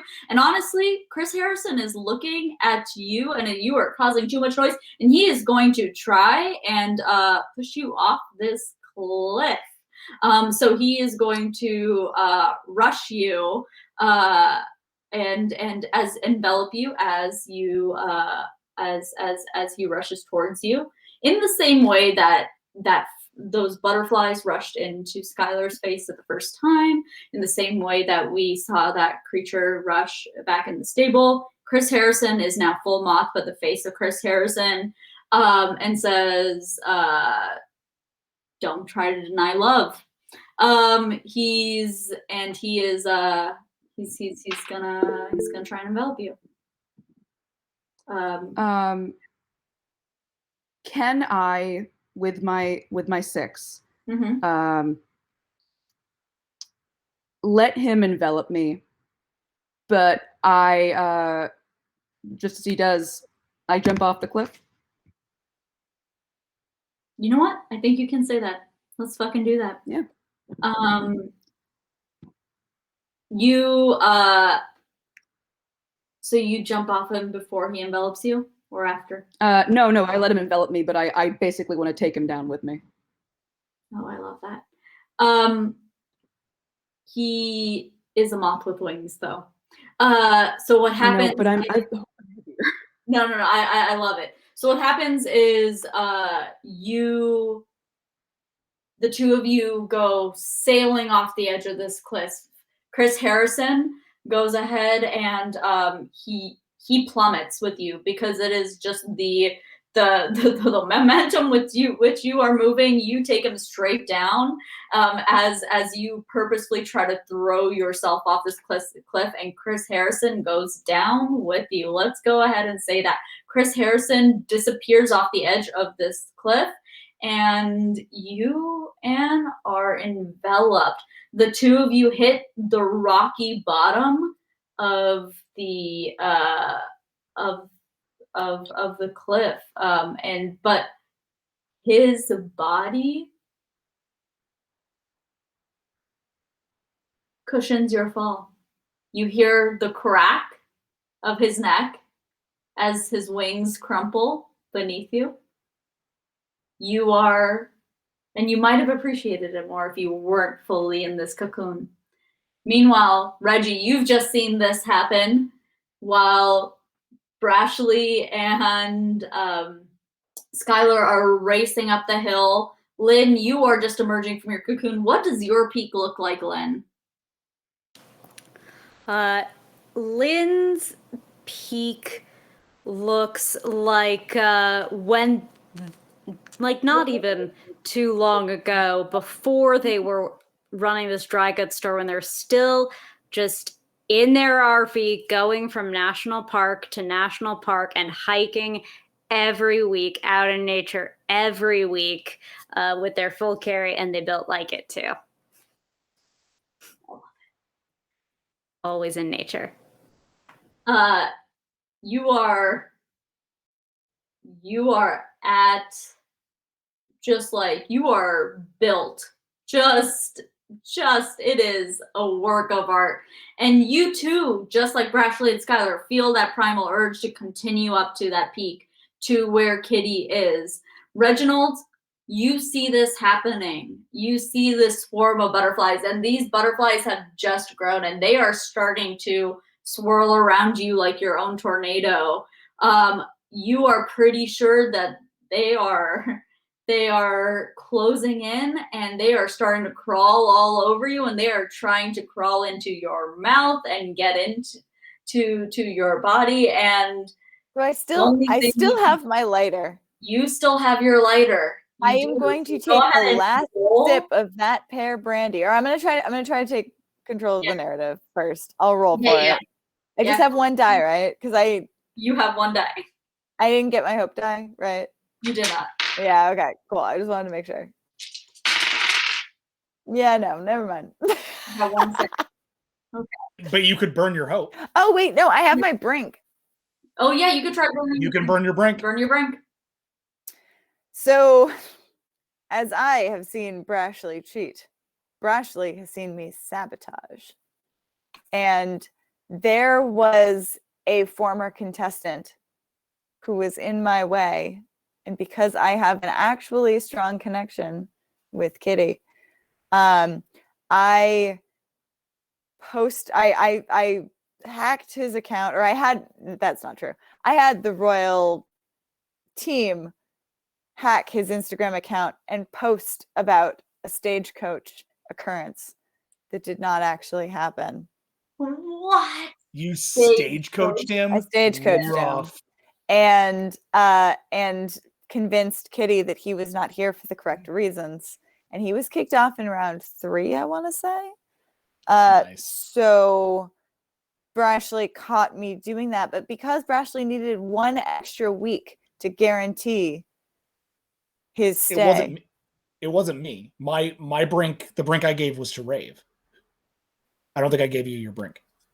It was O'Shea. O'Shea gave me a O'Shea needed to stay one more week, at least, given his current circumstance. And we made a deal that neither of us would speak of our secrets until it was settled. So, owning that, but also owning that because he knows that they have a connection, he is going to conjure up the courage, hold that last sip of pear brandy in his mouth, and prepare his lighter and hope.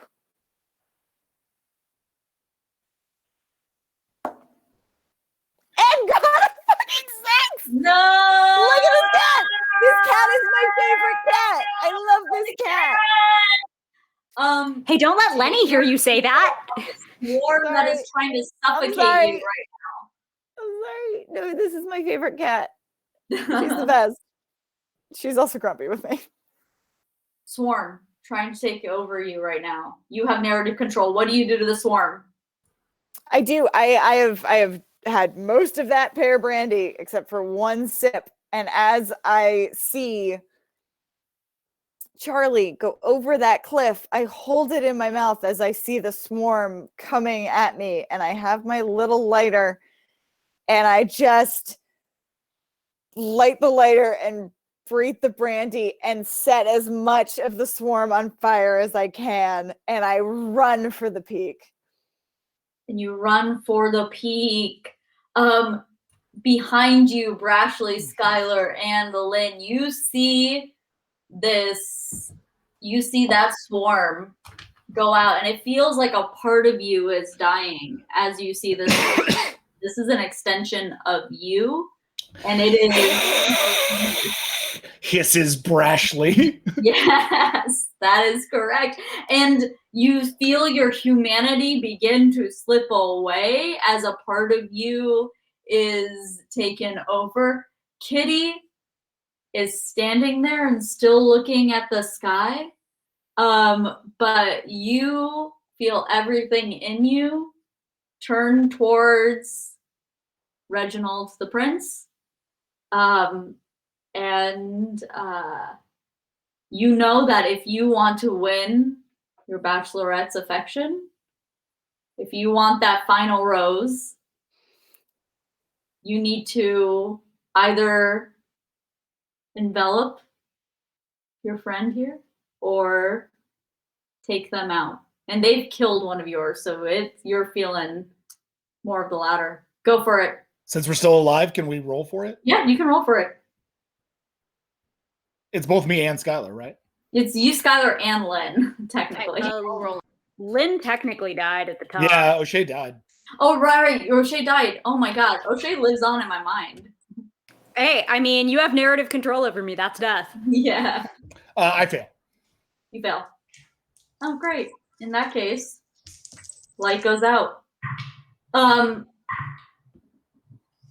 going to say that you are running towards that top of that peak of that hill, towards Kitty, where you know she is, Reginald.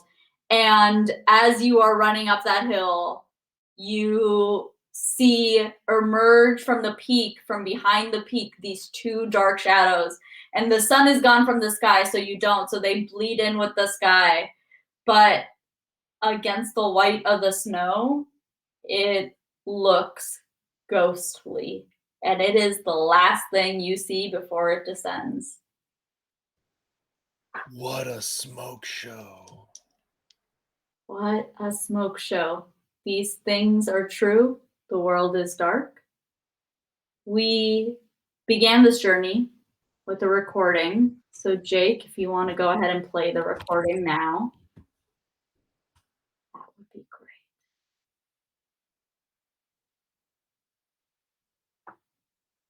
If Jake's not dead too, Jake's still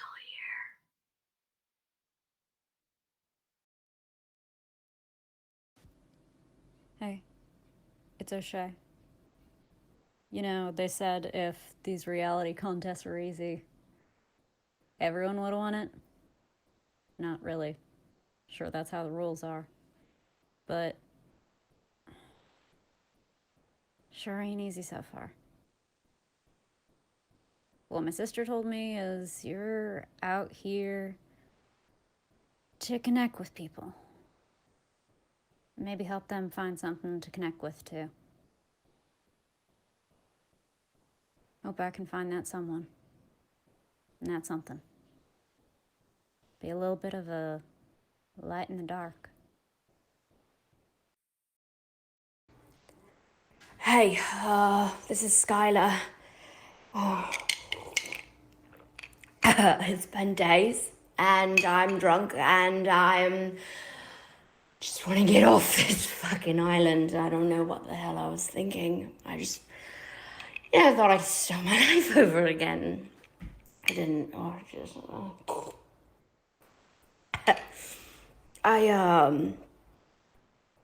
I guess, if someone ever finds this, can you tell my little girl, can you tell Ali that I love her, and that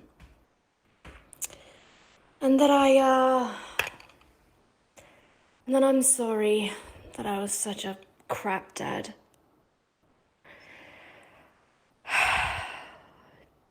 Love you, baby girl. I hope you're doing better than me.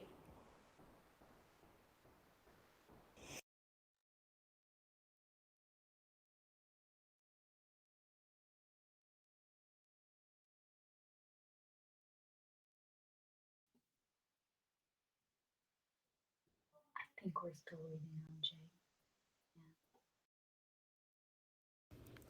The last will and testament of Reginald Rinaldi.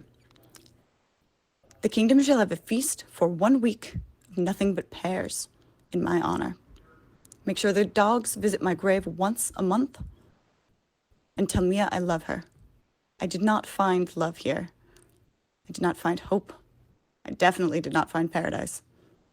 Only death.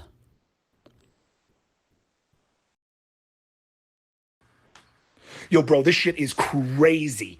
Like, okay, so I go out to the production tents, like near the tree line, just to like, look, I'm just like taking a leak because I don't trust the sewers in here. Like, who knows? I think all fucking infrastructure is like shut down. I don't even know. So I go on to production. They got porta potties. It's all good, right? But I go down there and like production's not even there anymore, bro. They're just gone. They're just like out of here. And I'm walking around trying to find a PA like, hey, yo, get the show back up and running. What are we doing here? Let's go. Let's go. I got to get a paradise, man.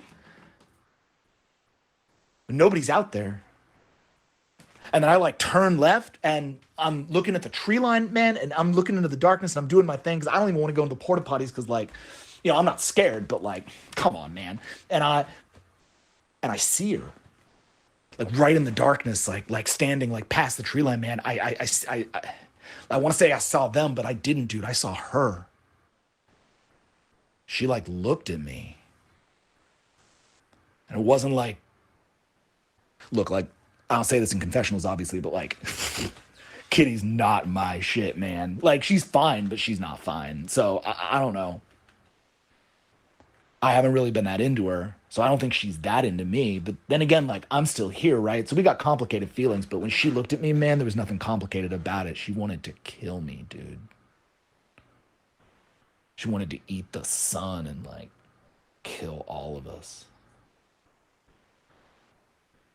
So, I'm getting the fuck out of here. I'm gonna I'm gonna film as much of it as I can. I'm gonna send it to the producers. I'm gonna let them know that I'm like down for paradise. It's gonna be awesome. I'll see you on the other side, bro. All right. Here we go. Brashley. Let's do this. Let's go. Let's get out of here. Let's go, guys. Yeah. This is Charlie Cowan. I have so much to say. I'm sorry. I'm sorry to a lot of people. I'm sorry to Bonnie. You didn't deserve this. God, I should have been better to you. I'm so sorry. I love you.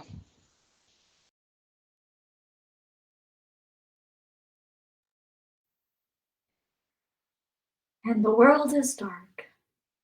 That was a great game, you guys. Thank you for staying late. Thank you for everyone who stayed late. Jay, thank you for staying late. Thank you, Jake, for helping us run this technological ridiculousness. I'm going to keep talking at you from the dark. It's actually very creepy in here, but I'm too scared to go get my, to go turn on the lights. And I don't know how I'm going to do this after we end the stream, but thank you so much for joining us here. The Stream Punks, thank you for letting me like do this weird passion project of mine. Thank you, Jack. Thank you, Alex. Thank you, Sam. Thank you, Anne. Thank you, Gina. You guys are all amazing. Thank you, Rave, for murdering Thank you, Rave. us. This was great. Yeah. I love this. Ravati, this was awesome. You rock. So fun. It was Prince so good, Reginald- Rave. This was so great. I need to know though. Did Prince Reginald live?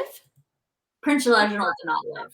No. Oh, I thought the last role he had was successful. Sacrifice. No, it was not successful. My She Prince saw the Cthulhu No. butterfly, and then that was the Yeah. end of her. And then Yeah, it was over. yeah. Everyone's dead. It's for you. Funny, those that was so good. But I'm gonna let everyone go because thank you for staying with us this long. If you have any final announcements, y'all, anything you want to say? If not, we will see you next Monday. Yay! Thank you so much for having me. Thank you Thank you so much. This was wonderful. Yeah. Rave, you're a great GM. Yes. You are. Seriously. You guys are the players. That was So great. good. It was was really good. Scary. Like Yeah. fun scary. I Are we love it. clear? Scary.